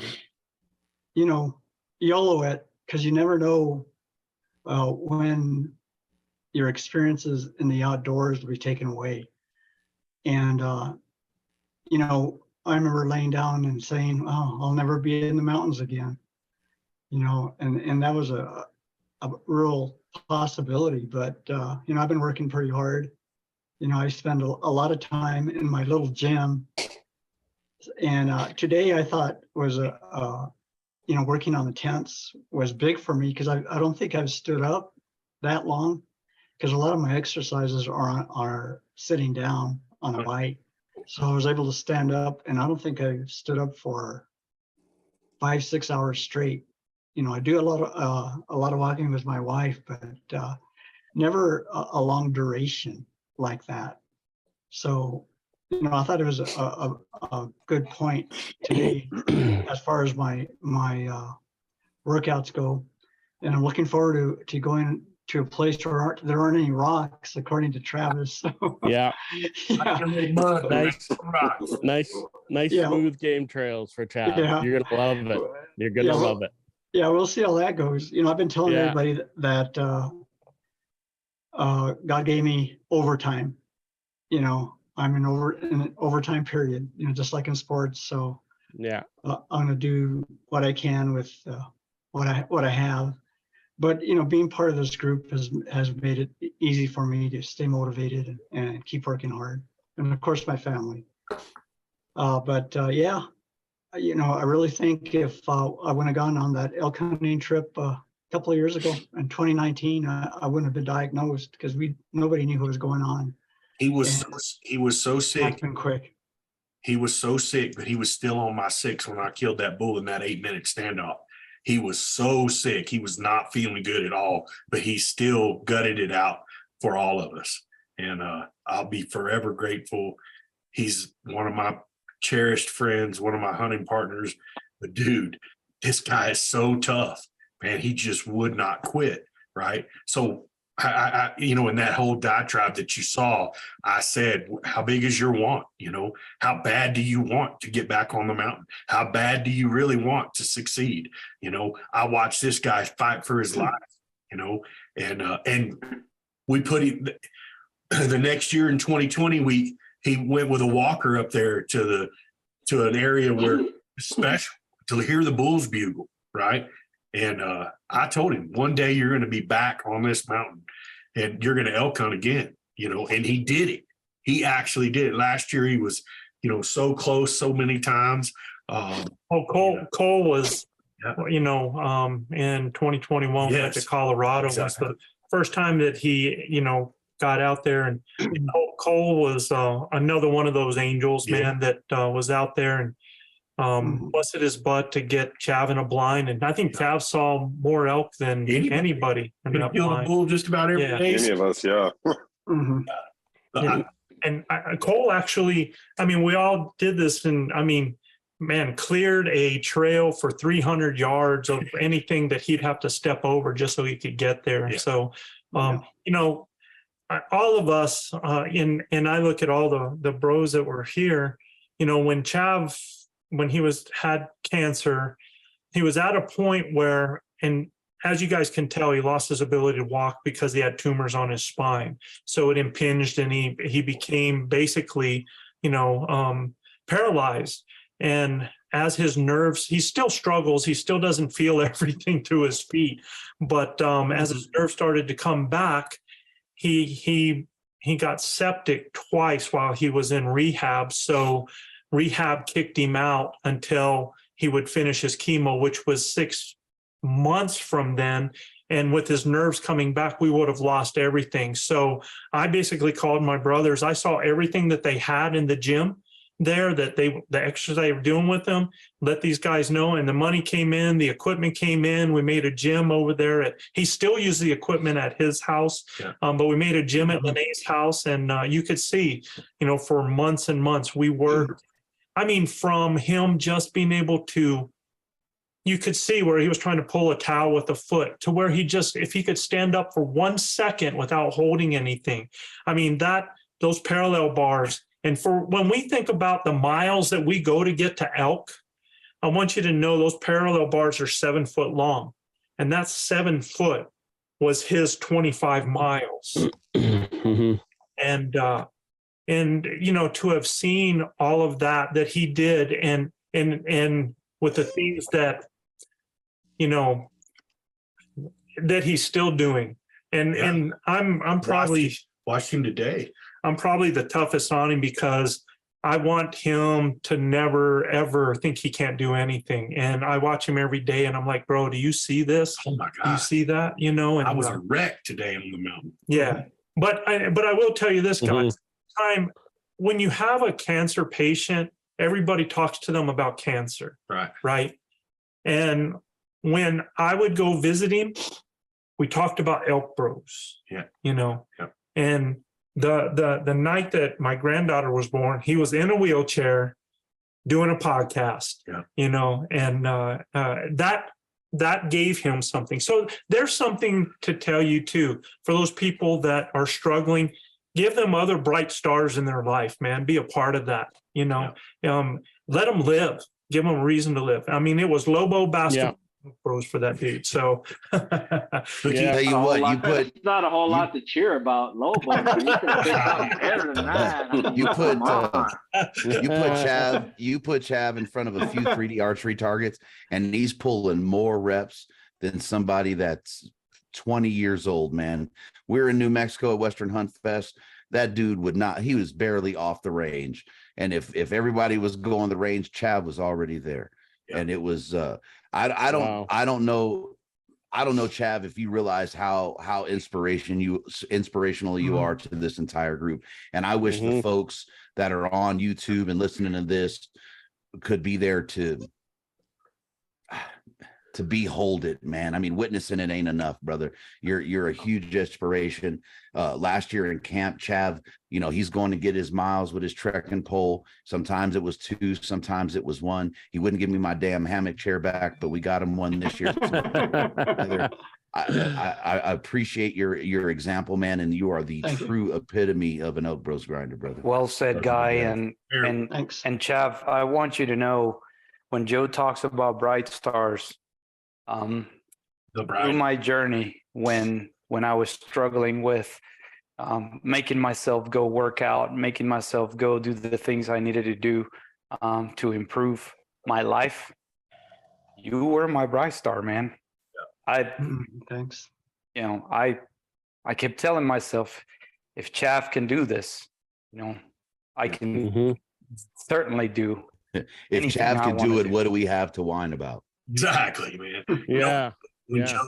When Joe started letting me hunt with Chav, it was really for Chav to coach me, right? It had nothing to do with me helping Chav. I'm gonna tell you straight up, right? It was for him to coach me and get some of that, and it was for me to go out on my own, learn how to call, learn how to call, because he knows how it's supposed to go, what you're supposed to say, what the elk are saying, right? So he helped me so much. One of the greatest joys in my elk hunting career was being able to call a bull in for him. And I mean, not no little bitty one, called 2 big bulls in for him. And I've called a lot of bulls in my life that are memorable, but no 2 more bulls are ever more memorable than when I called them in for Chav. So awesome. So you guys, one thing I'm gonna share with you that you may have never seen is, you know, you've seen our ElkBros logo. Yep. And that ElkBros logo actually came from something that happened with us. It was actually after the Mafia had talked to me, you guys had talked to me, and me and Chav went out, and we were out doing a hunt thing, and we shot this, and this is where you'll see where it came from.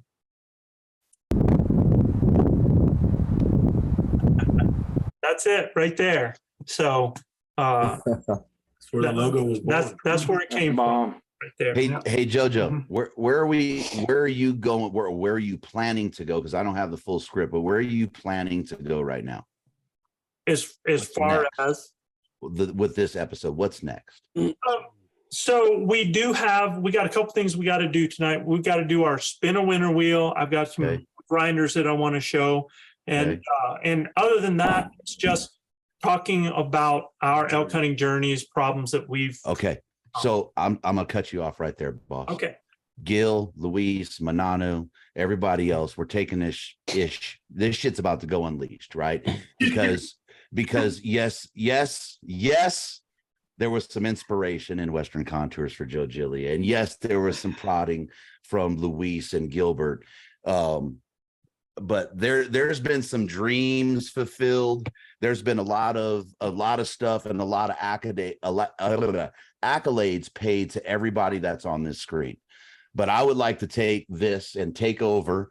Gil, help me here, and take this bitch over a little bit, and let's talk about Joe Gillia, right? Because this is the man that was given a little bit of a thought, right? And this has spawned this entire brotherhood, this realm of grinders, these people that just believe in it, and not believe in it because it's about going out and calling in bulls, you know, and getting this elk knowledge, but the brotherhood and the belief that something can be bigger than us all, sharing that campfire. So from me to you, Joe Gillia, you know I love you to death, man. I'll give an arm, a leg, a knee, whatever it is, man. I got your back from now to eternity.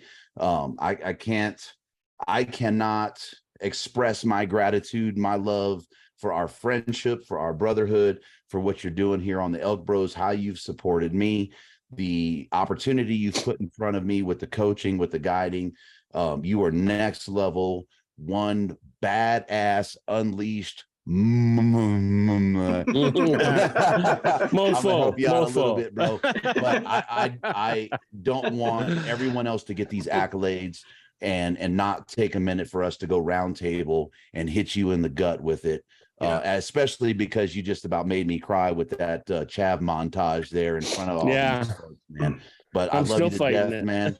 Yeah, I love you to death, man. And I can't express my appreciation for what you've done and what you've continued to build here with ElkBros, with ElkBros Adventures, with Blue Collar Elk Hunting, bro. Love you to death, man.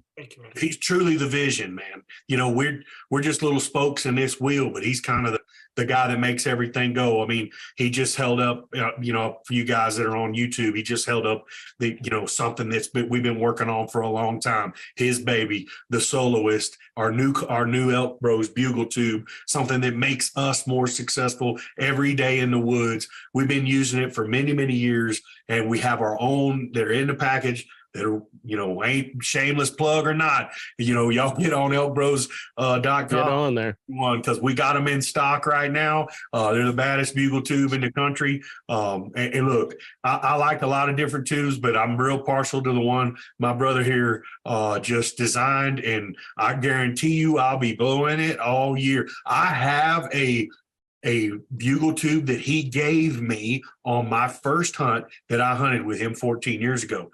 And I've had it ever since. That bugle tube will now be retired, and it will now the Soloist will take its place. So I'm super excited about the stuff that we got going on. But look, this has truly been a journey, guys. We started in one little elk camp in 2018 where we talked about it, and then this guy calls me for a podcast and goes, "Hey, you want to do a podcast?" And I'm like, "Well, yeah, man, brother Joe Rogan does it. Let's get it on, right?" So, I mean, they pay me to talk, Joe. Heck, I love to talk. So we started doing that, and then we started putting some things together. And before you know it, this thing's getting off the rails and growing. And then I'm like, "Look, I don't want to do the oil field the rest of my life. This realm is what I'm good at. Enjoy it. This is something I want to keep moving forward with. It's my passion. I love it. So, I mean, who knows where this goes from here, but I can't wait to find out where the journey takes us. And we've been so blessed to have such a great following, but it all is, this is our leader. This is who we run after. There's no bones about it. This guy is the heart and soul of the ElkBros. And at the end of the day, man, we look to him for vision. He gives it, lays the groundwork, go do it. So that's what we do, man. Yeah. We're good order takers. And this guy is one of the best visionary guys in the world. He's been doing this a long time. We begged him when we first started elk hunting with him, you got to do something with that knowledge, man. You got to do something. And, here it all spawned out of the academy. And now we got our calls, and with help from Wapiti River and our brother Travis O'Shea, we got our own grinder series, calls and stuff like that. So it's been phenomenal to watch the journey of. And there's more to come with that. Oh my God! So, all right, I'm not letting Joe take over. Epic stuff coming down the pike. I can't talk about Aragon, jump. Aragon, I like to say something. Can y'all hear me?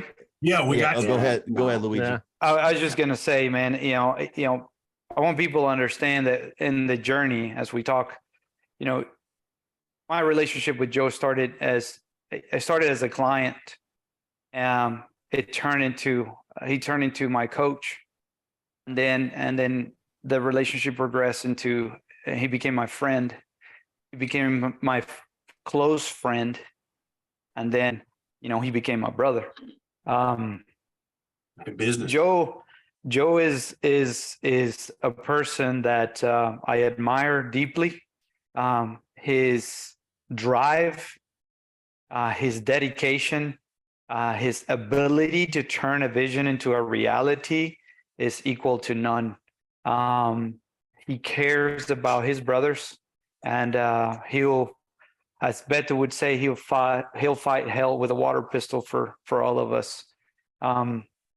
Joe he's got a motive. He says, there's a will. There's a will, there's a way, and he's let by example with the ElkBros, because he has made the ElkBros out of nothing, and here we are celebrating our 200th episode with incredible experiences, an incredible brotherhood, and he has more than fulfilled a distant dream that we might have had at some point in the mountain. And he has been able to capture and document all of his knowledge and being able to share that so willingly with the humanity, because it's unbelievable to think now that that Joe's knowledge is out there for the world. And when I say the world, I'm talking the entire planet. Mm-hmm. And it's so everywhere. It really is, Luis, and you're so right. You know, I just a few years ago, I saw this deal on Instagram called Hunt Wars, and I called Joe on the phone. I said, "Hey, man, how about me and you teaming up and going knocking these guys out, bro? Like we can do it. You know, we'll go down there, we'll take these cats' money like that, you know." And he's like, "Oh, I haven't seen that." You know, I'm like, "Well, check it out." So he goes and looks at it. Next thing we know, we got the Gila Ridge Runner down there hammering with these guys, and the daggum Flatlander himself. They're all teaching his techniques, his coaching style, the whole 9 yards, man. And we were going to do the show just together, right? And then it all spuns up. He calls and talks to the guys, and it's a reality now, man. I mean, what season's going on? Yeah. So be the third season coming up with the guys, and I mean, I just hope that, you know, when I get to that advanced age, I'll be able to have that same, you know, drive and energy. All right. I just want to say, Good chat. I just want to say that, you know, Joe got this knowledge the hard way. You know, we hunted together for a long, long time, 30 some years. And in that time, I was able to kill close to 20 elk myself, but Joe always called them in for me. And for the longest time, I just followed, didn't pay attention, you know, just followed right behind him. And he'd call them in.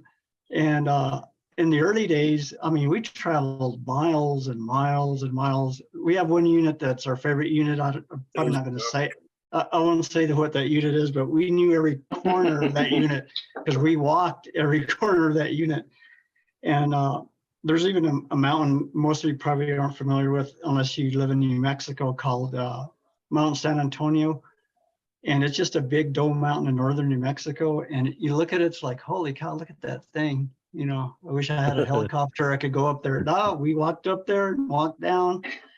And, you know, our learning curve started here and went up this way and just kept going up. So we're teaching everybody to flatten that curve. And I'll tell you what, it took a long time to understand the elk. But the thing with Joe is even when we didn't know exactly what the elk were thinking or what their talk really meant, Joe was a killer like Manano. He'd kill an elk every year, no matter what. I know there were times when like Manano and Luis would say, "Oh, we're going to head back to camp." And then you hear a distant bugle and it's like, "Oh no, did I just hear a bugle?" Because we're going to go. I'm pretty glad he can hear nothing. Well, he could hear back in the day really good. And we were, you know, we had a good, we had a weekend hunt most of the time, 3 or 4 day weekend. So, you know, come Sunday afternoon, sometimes we'd pack the truck and start heading out and he'd say, "Let me give one more bugle." And sure enough, something else. And I was like, "Oh, I haven't done my lesson plans or anything." So, you know, he learned, you know, like a lot of people, it took some time, but I truly feel that he knows the language. He knows how to get the job done, and he's a heck of a shooter. And I think most of the ElkBros, as Travis, you'll find out, these guys can shoot the lights out.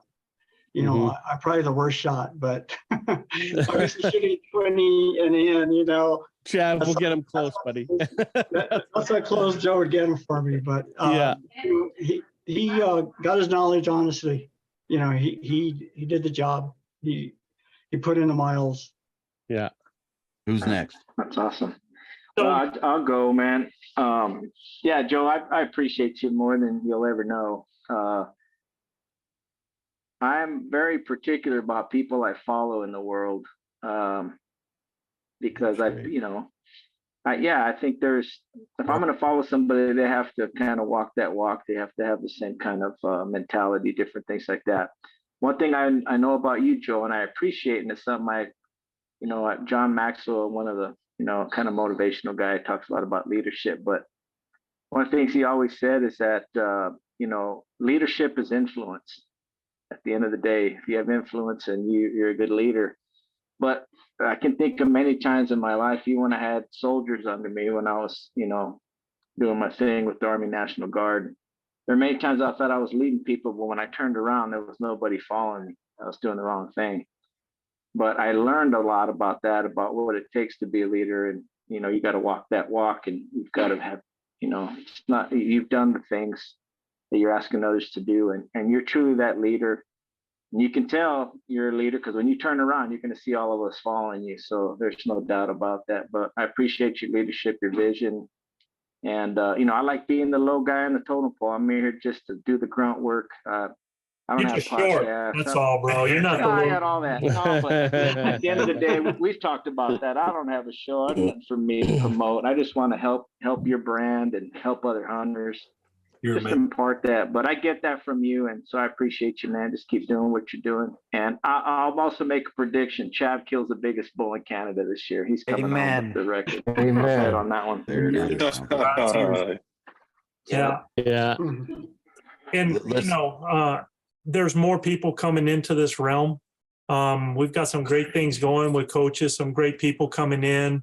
I'm really excited. I saw Tom Diesling on here earlier trying to pull Tom. Tony Gilbertson's going to be pulling in with us. Jermaine is going to be pulling in with us. We got some really incredible human beings. Cody the Kid was here today. He's probably sleeping because he's been busting his hump, putting up camps and stuff. I'm just surrounded we're truly blessed. We're just truly blessed with that. And I would be remiss too, because we've lost some people. Yeah. We've lost people that were followers of ours last year. We lost an incredible human being, an elk hunter, and Shane Rasmussen. Called us when he killed his bull. Yeah, I mean, literally, I was on the mountain when he killed his bull, and he's FaceTiming me, and just an outstanding human being. A huge loss for us, a great gain for heaven, as far as I'm concerned. And if you guys have listened, when you hear our introduction to our podcast, Blue Collar Elk Hunting, you hear that rough, raspy voice of somebody that was a co-coach with us, came out and cooked for free because we were trying to help athletes in our program raise money. And Bob Hederman succumbed just not too long back to cancer after fighting it for years, man. And if you don't, I know you guys have seen the boy, you've heard the voice, you've never seen the face. And this is actually Bob with me on a hunt.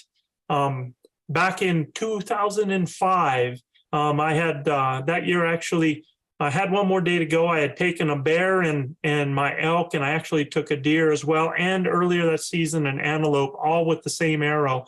And Bob was always, one of those type to be there. He, the first time he ever came hunting with us, I wanted to do the video on that. And, I gave him a CD, to watch on that. And he came and said, "Oh, it's easy, man. We just go to the edge of a park.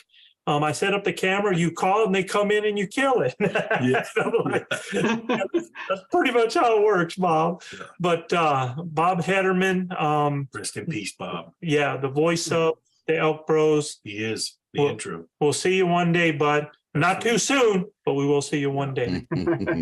Hey, look at, and Joe had boots on in that picture. What? Yeah, and in he the- was That's weird. Yeah. Joe was about 65 years old in that picture too. You still have black hair. Yeah, I'm wearing shorts, so at the time. Hey, Travis is chomping at the bit. Joe, you're not taking over, bro. We're not done. We got not Manano, yet. we got Cole, we got Armando, we got Yeah. Travis. Yeah. Slow your roll, my brother. Go ahead, Mr. Yeah. Travis. One thing I know for sure with Joe is he's definitely a coach. He doesn't push you guys in any directions. He's never pushed me. Just, he asks you. He doesn't, I don't know. He doesn't, what's the word? He doesn't force you to do anything. It's just whatever you want to do, the direction you want to go, he goes with it. And he's amazing. I don't even have enough words, just I'm an emotional guy. So thanks, Joe. Get emotional, bro. Get emotional. Come on, you big I baby. am coming to Canada, and I'm calling in a bull for you, bro. So We're coming in. We're coming to them. Yep. We're coming, baby. yeah.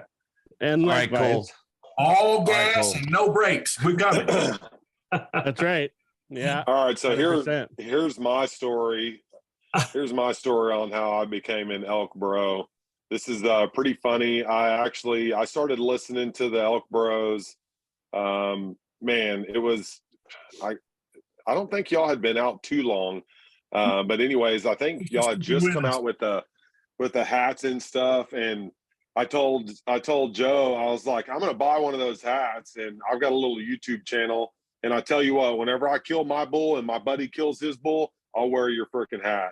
And because I loved the podcast, I was like, that's how I want to support the podcast for like that. And so went out and slayed Kyle's bull in the snow. We rode out like 7 days, ended up harvesting Kyle's bull, awesome 6-point bull. And then I went back in solo and waxed my bull that very next day. Ended up meeting a guy out on the mountain that ended up filming the hunt for me. And shout out to Bear, if you're listening from Louisiana. But anyways, yeah, whenever I got back, I was like, told you, bro, I was going to do it. And sending pictures, with mine and Kyle's elk. And man, I think it was that next freaking summer. The next summer, Joe was like, hey, man, I've, all your stuff on YouTube and all this, I like who you are. And, he's like, I want to see if you want to be an Elk Bros coach. And I was like, what the heck is an Elk Bros coach, man? And yeah, What do I do? pretty much slung me right into the Hunt Wars thing. And yeah, I mean, such a great dude, man. It really taught me to be a better person on the mountain. I grew up a pretty poor kid and hunting public land. I didn't even know anything about it. And then once I learned about it, I was pretty selfish about wanting wanting every opportunity for myself and getting pissed off when guys screwed up my opportunities or what I thought was going to be. And, Joe's really helped me come through that and realize that, it's maybe take a bad situation and turn it into a good one, and go down there and explain to these guys what maybe they might have done wrong, or even just go down there and have a good conversation, rather than get pissed off and go scream at somebody because they ran off 5 bulls. But yeah, thank you, Joe. And yeah, I can't tell you how much I appreciate you. And like I said, I'm always there for you, man. Anything you need. Cole, like I told you, and I don't blow smoke up people's rear ends. And, when I met Cole, we had a lot of conversations. That's the thing about, camaraderie. I think a lot of us get to find out a lot about each other in depth, and there were some things that Cole told me, that how he felt about certain things in his life. And all I could tell this dude is like, this is one of the most brilliant people I've ever met, one of the hardest working people I know I've ever met in my life. He's all gas, no brakes. He's full of passion.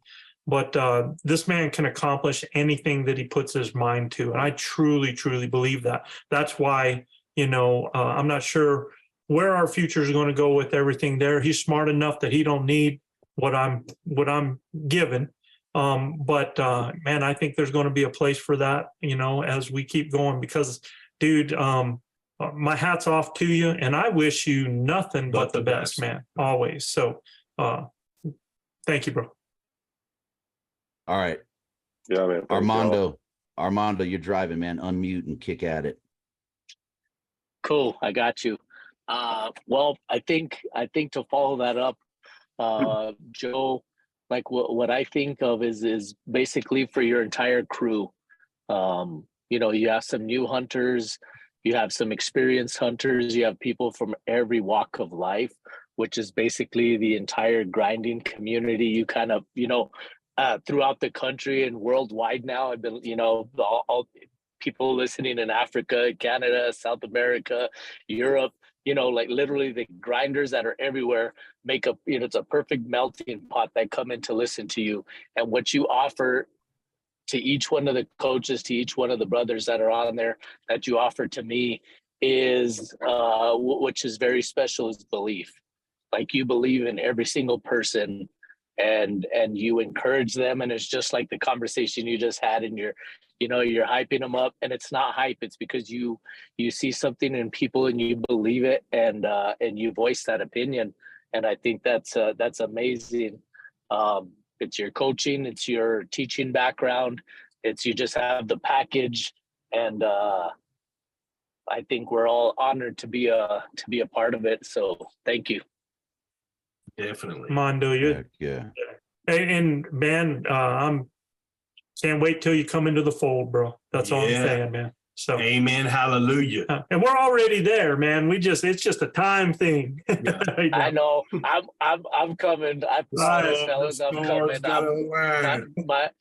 It's coming. I promise you. And I can't wait because we ain't gonna ever be leashed again.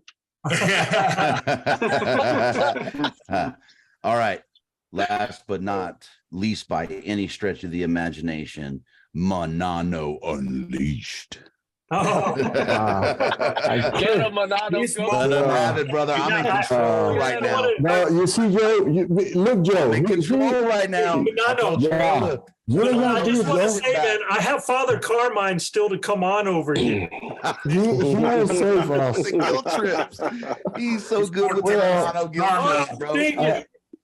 I gotta tell this. My father-in-law, he's a visionary guy. He's always trying to create a business out of nothing, and he got ideas, and he's a dreamer.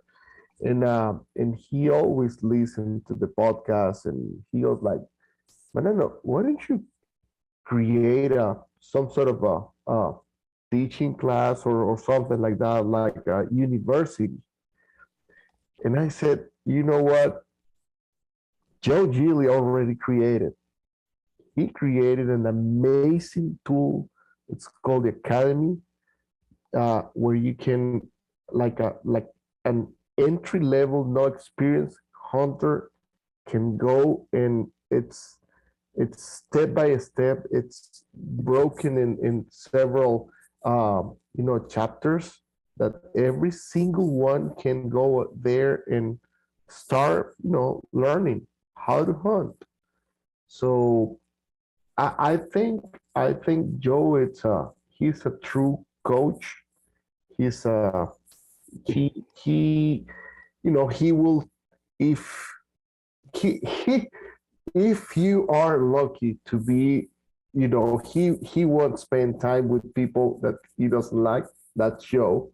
But if you are, they don't do assholes. No, he don't do asshole. You said it right, Beto.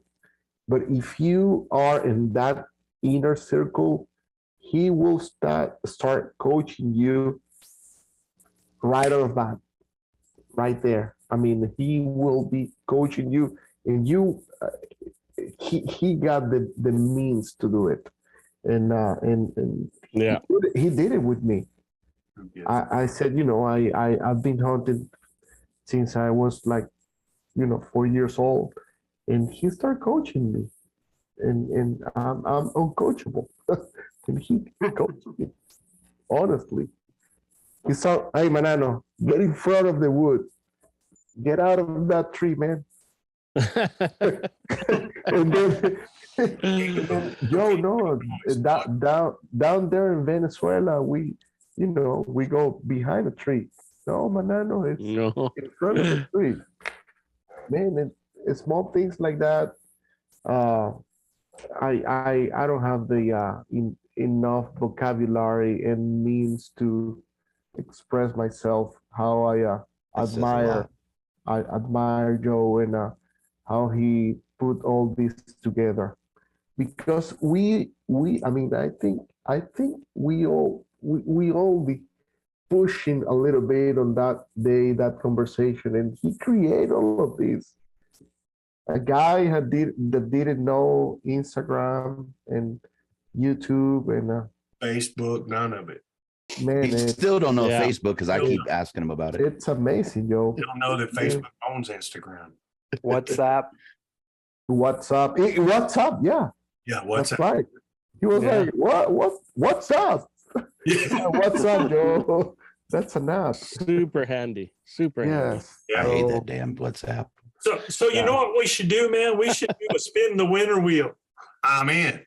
Hey, hold on, dude. Why do you keep trying to take over when people when it's coming your way? It's okay for you to cut us all off. Yeah, we got not in control. All I want to say is Manano was done. Gil, can you hit us with the world famous acronym and finish this Joe Gillia portion of this up, because it wouldn't be complete.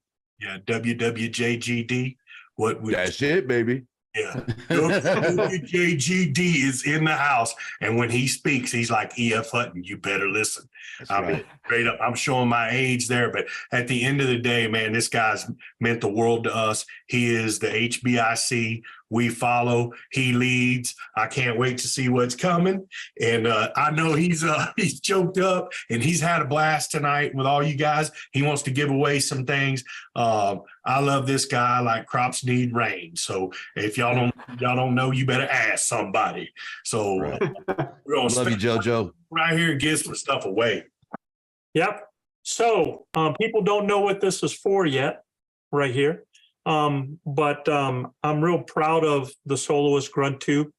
So this is going to be a Soloist Grunt Tube, and it's going to come with an ElkBros grinder. It's going to come with an ElkBros sugar. It's going to come with a Wapiti River call as well. One of Travis's dynamite calls. And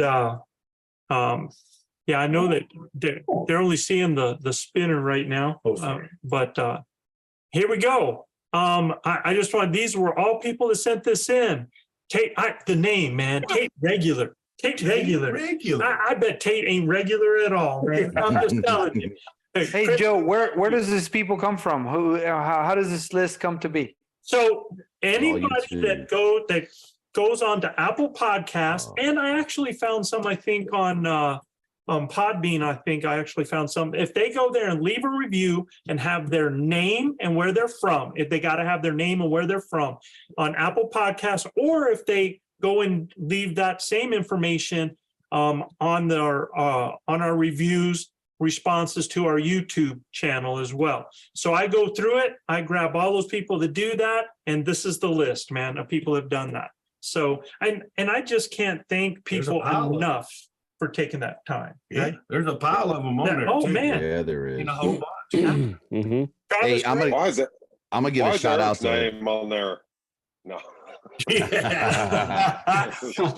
got Jason Trout, Randy Ann, we got Tom Roth, Dan Ray, Aubrey Strickland, she's on every week, Richard Williamson, Bill Steiger, who's also always on, Rich O'Neill, we just did answered a question to Richard over there, Eric Reed, we got Nicholas Arthur, Garnett Grinnell, Wendell Rinsless-Bucker, I think I nailed that one, Charlie Newberry, our brother in Henrietta, Jacob DeMoss, Mitchell Muser, Scott Schwab. Man, Scott, you're awesome, man. Eli Marquez, Nick, Greg, I'm going to make everybody Hispanic here in a second. Bob Allen, Kevin Kretzer, Casey Gamble. Casey is another one of our ElkBros coaches. Ty Brooks from Powhatan, Virginia. Josh Cochran. Josh, man, appreciate the questions you send in. Shane Greer, Jake Rocco, TJ Welch, Dallin Staker. Now, Dallin, let me tell you what is a call-in booger. This guy is a beast in the mountains, is on Hunt Wars. I'm really looking forward to seeing what these teams do. John Waldron out of Rollins, who was on Hunt Wars. Absolutely. And then Jason Schultz, the man. Jason is still with us tonight. Jason's like, I don't need to sleep. Who needs sleep, man? Yeah. Shout out Don't go to anywhere, Dallin. Jason. Don't go anywhere. Shout out to Dallin representing that Northwest Colorado slope stuff. And then Hoodneck Outdoors, the guy's from Grand Junction. He's only a few miles from me. So shout out Hoodneck. He's on YouTube. How about Tate Regular out of Bonneville, Alberta? Yep. And Yes, sir. And I don't know if I said Nicholas Arthur out of Wagoner, Oklahoma. Nicholas is in there as well. So here we go, guys.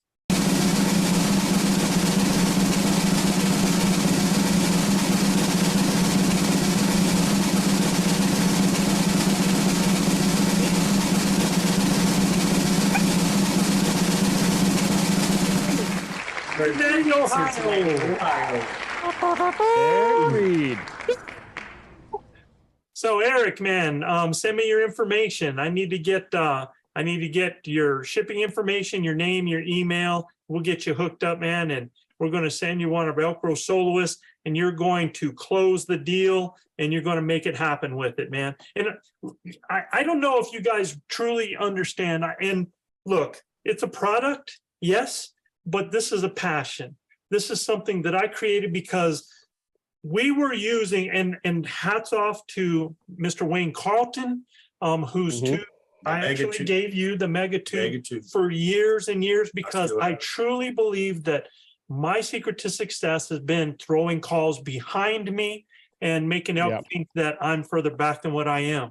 And the problem is they actually, that if you understood how everything went, actually sold that to another company who started to take it out of production. So I was like, there's going to be no more of that. So how am I going to ensure all these people I'm trying to teach are able to do things the way I do it? Is I took the idea of the flexible tube and I took old school and I added new school with it by putting I put a throated neck on it that comes to the inside, that creates the back pressure. Travis O'Shea gave me the hint for the silicone mouthpiece, which I absolutely love on here. I love the way. Yes, brother. Yes, sir. And, it has our ElkBros cam on it, and we has a reverb sound chamber on the end. So we get real good sound out of that. And let me tell you, and like I tell people, man, I didn't design this to go win a competition. Cole took it to a competition. Cole ain't back down from anybody, man. Damn right, I took it. Yeah. Corey Jacobson went out after I did. I'm just going to say that.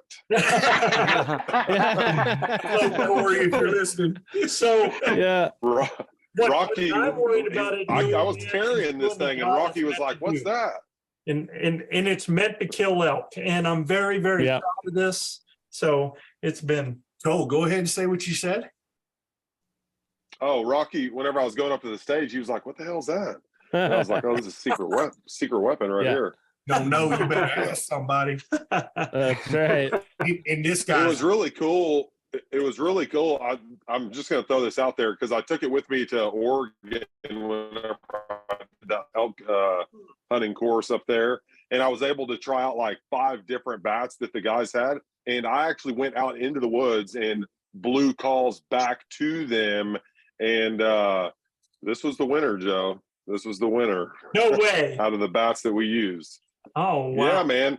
Yeah. And because it's crazy the way it works is as a caller, when you're blowing it, you're not hearing it as much as if you were in front of it. Yeah. Whereas like these big bats, you can really hear that resonation or whatever. Whereas yours it really pushes it out. I was actually shocked because I had Joel do the same thing and call back to me. And I was like, yeah, this is money. Yep, appreciate that, Cole. That means a lot because this guy's a really good elk caller, man, and having him blowing R2's awesome, man. Yeah, fantastic. Thanks, Cole. Yeah. So there we have it. We've got our winner for tonight. I got a couple more grinders I wanted to show you before we get out of here. And Hey, Joe, how about the bow hitches? Yeah, you haven't done the bow hitch. we did have the names. Oh, we got to give the names. Well, okay. So you attach the names to the numbers, Luis. So will you take that for me? Absolutely. So number 4 is Mr. Daniel Desposito from Broken Arrow, Oklahoma. Number 7 was Drew Rhodes from Upland, California. So Drew's a buddy of mine. He said if he won the bow hitch, to find a veteran or a first responder to pass that hitch on, because he's already got a hitch on his bow. So we need to get that to a veteran first responder. If we have any on that need a hitch, please hit us in the messages. Wow, too cool. Number 14, we got Jason Schultz from Salem, Connecticut. Hey, Jason. There you go. Hey, Jason, I saw where he said in the chat, it's like, man, I need to get me one of those, and I'm like, that's why I was like, hey, stay tuned. And he stayed on the whole What night. number was he? Luis? He was number 14. Number 23 was Dallin Thaker. Yes, sir, from Mayville, Colorado. There we go. He's still on here. Yeah, he is.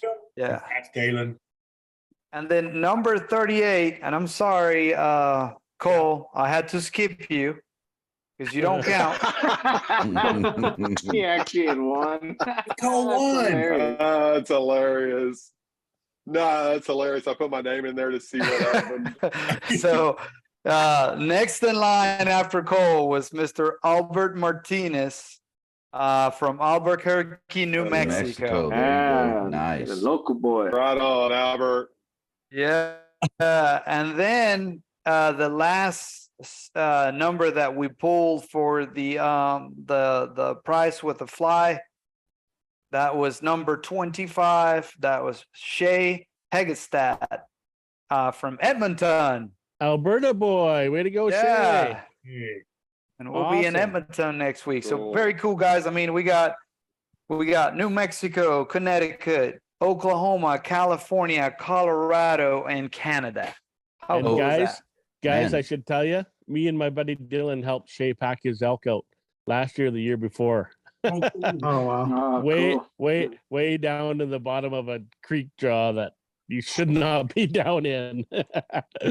That's where the bull was. Hey, so Shay is still on YouTube. Shay, if you're hearing me here, man, get me on Instagram. Hit me with the DM so I can get you that Western fly cover package. If not, hit Mr. Travis O'Shea with that info. If you have direct contact, since he helped you pack out, and he'll get me the info, and we'll get you that sent up. Yeah. Yeah. Too bad we didn't know like a week ago, because we're getting ready to head to Canada. Could have taken up there personally, right? So Yeah, you got a big package coming to you too, Trav, with for you and the boys. So Joe will have that when he hits Canada there, buddy. My wife will be glad to hear I have a big package. O'Shea Oh, goodness, Travis. Oh my God. Actually, I said O'Shea Unleashed, but if it's a tiny one, is it really unleashed? Are you saying she hasn't known that up to this point, right? Oh, that was good. No win. It's called a grub worm. Here's our grub worm. Elk Bros. Hey, Bill Steiger from Grants Pass, Oregon, land of the Roosevelts. Your podcasts have set the bar for others to follow. Thank you for all you have done and all you will do to flatten the learning curve. And again, congratulations on your 200th episode.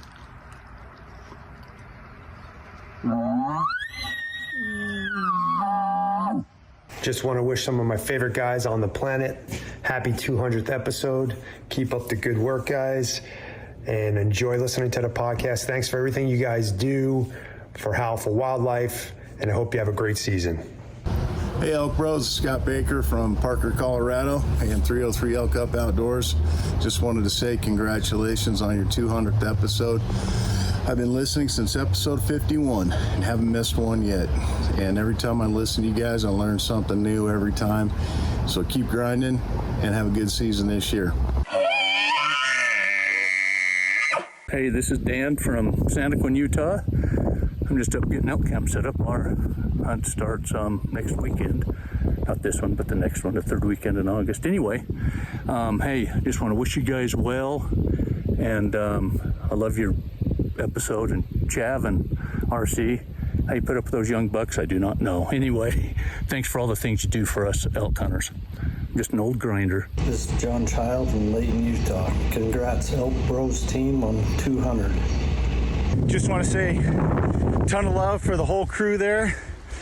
RC, Duplantier, Big O, the Mafia, Chav, and of course WWJGD, and all your friends, of course. Congrats on episode number 200. That's a big milestone. Congrats. Love what you guys are putting out. The podcast is oftentimes one of the high points of my week, listening to it, as I am right now. Like I said, keep dreaming of the streaming.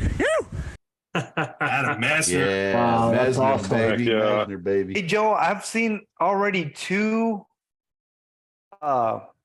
license plates, Yeah. customized license plates with the ElkBros in them. Yeah. Pretty sweet. How cool is that, man? One of those is Travis O'Shea's. Yeah, buddy. Yeah, the Alberta one. Yeah, I saw that.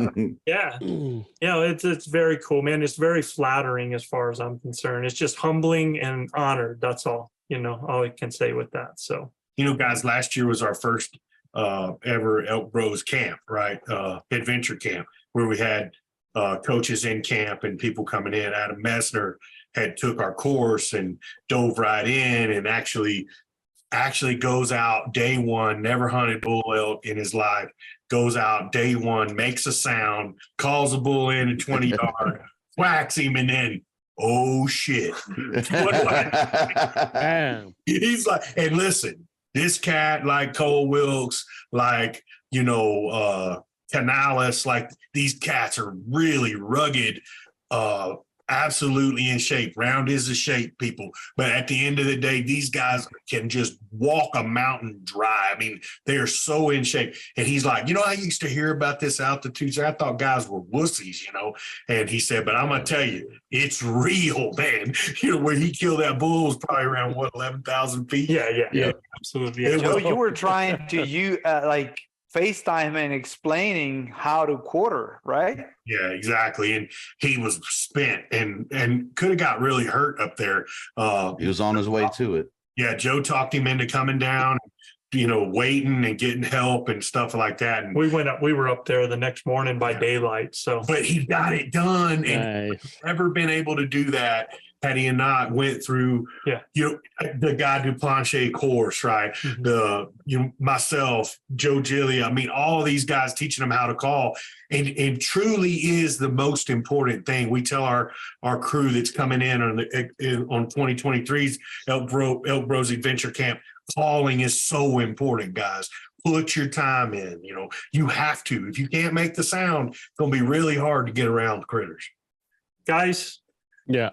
Thank you so much. I wanted it to be a celebration. I wanted to celebrate it with all of those people that were watching today and tonight, all those people that sent reviews in, and I most of all wanted to spend this with y'all. So yeah, and we got to actually have some elk hunting content. I know how much. A little bit. Oh, hey. Here. Cool. I hadn't seen that video in like 4 years, guys. That was so cool, man. Yeah. At the end of the day, Canada, we're coming for you. We're bringing the crew, WWJGD, the legend. All of us are coming to Canada. Guys, if you like what we're doing, please subscribe, rate, and review us. You got to go to Apple Podcasts and iTunes to review us, and be sure to include your name and where you're from to get in our drawing to spin a winner wheel. And you can check out more elk hunting content at ElkBros.com. And just a reminder, if any of our listeners out there would like their questions answered on our show, just send your question to info@ElkBros.com, info@ElkBros.com. And like we say down there in the Lone Star State, Husbands, kiss your wives. Wives, kiss your husbands. Hug your babies. Keep your broad head sharp and your powder dry. And we'll see you next time on 201 episode. Peace. Best of luck to everybody out there this season. Keep grinding. We're almost there. Send those photos. We want to hear the story. Absolutely. Please. Good night, everybody. You guys better take some bail money. You better take some bail money from Manano. You're gonna need it in Canada, man. We hooked up on a Friday night for a popcorn and a Pepsi. I ain't much of a city boy, but I'll see how far it gets me. Yeah, we talked of how we grew up and how we both were raised, and things that meant the world to us, and how we'd spend our days. And I said, just so you know, there ain't no surprise. These 6 words from my heart may open up your eyes. Girl, you're gonna miss me in September. I'll be on a mountaintop on a 3-week bender, where the bull elk call my name, and every year it's the same, until you see a headstone with my last name. Girl, you're gonna miss me in September.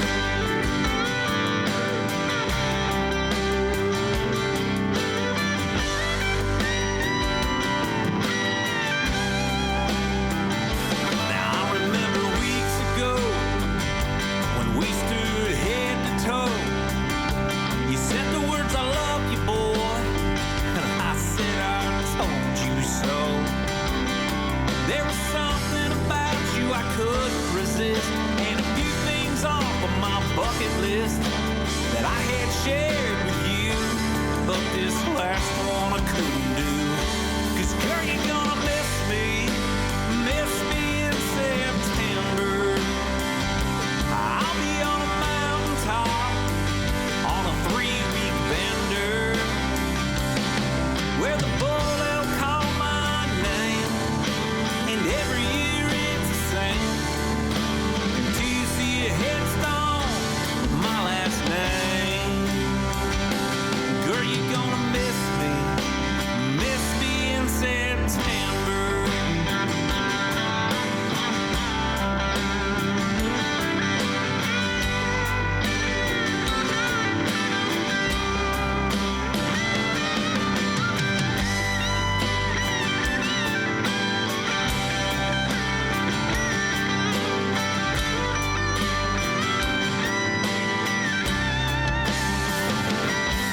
Now of all the times she watched me pack and walk away,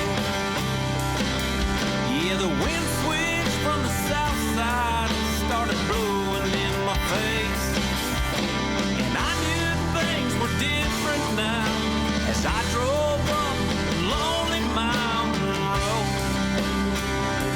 I could still hear her tone when she said, boy,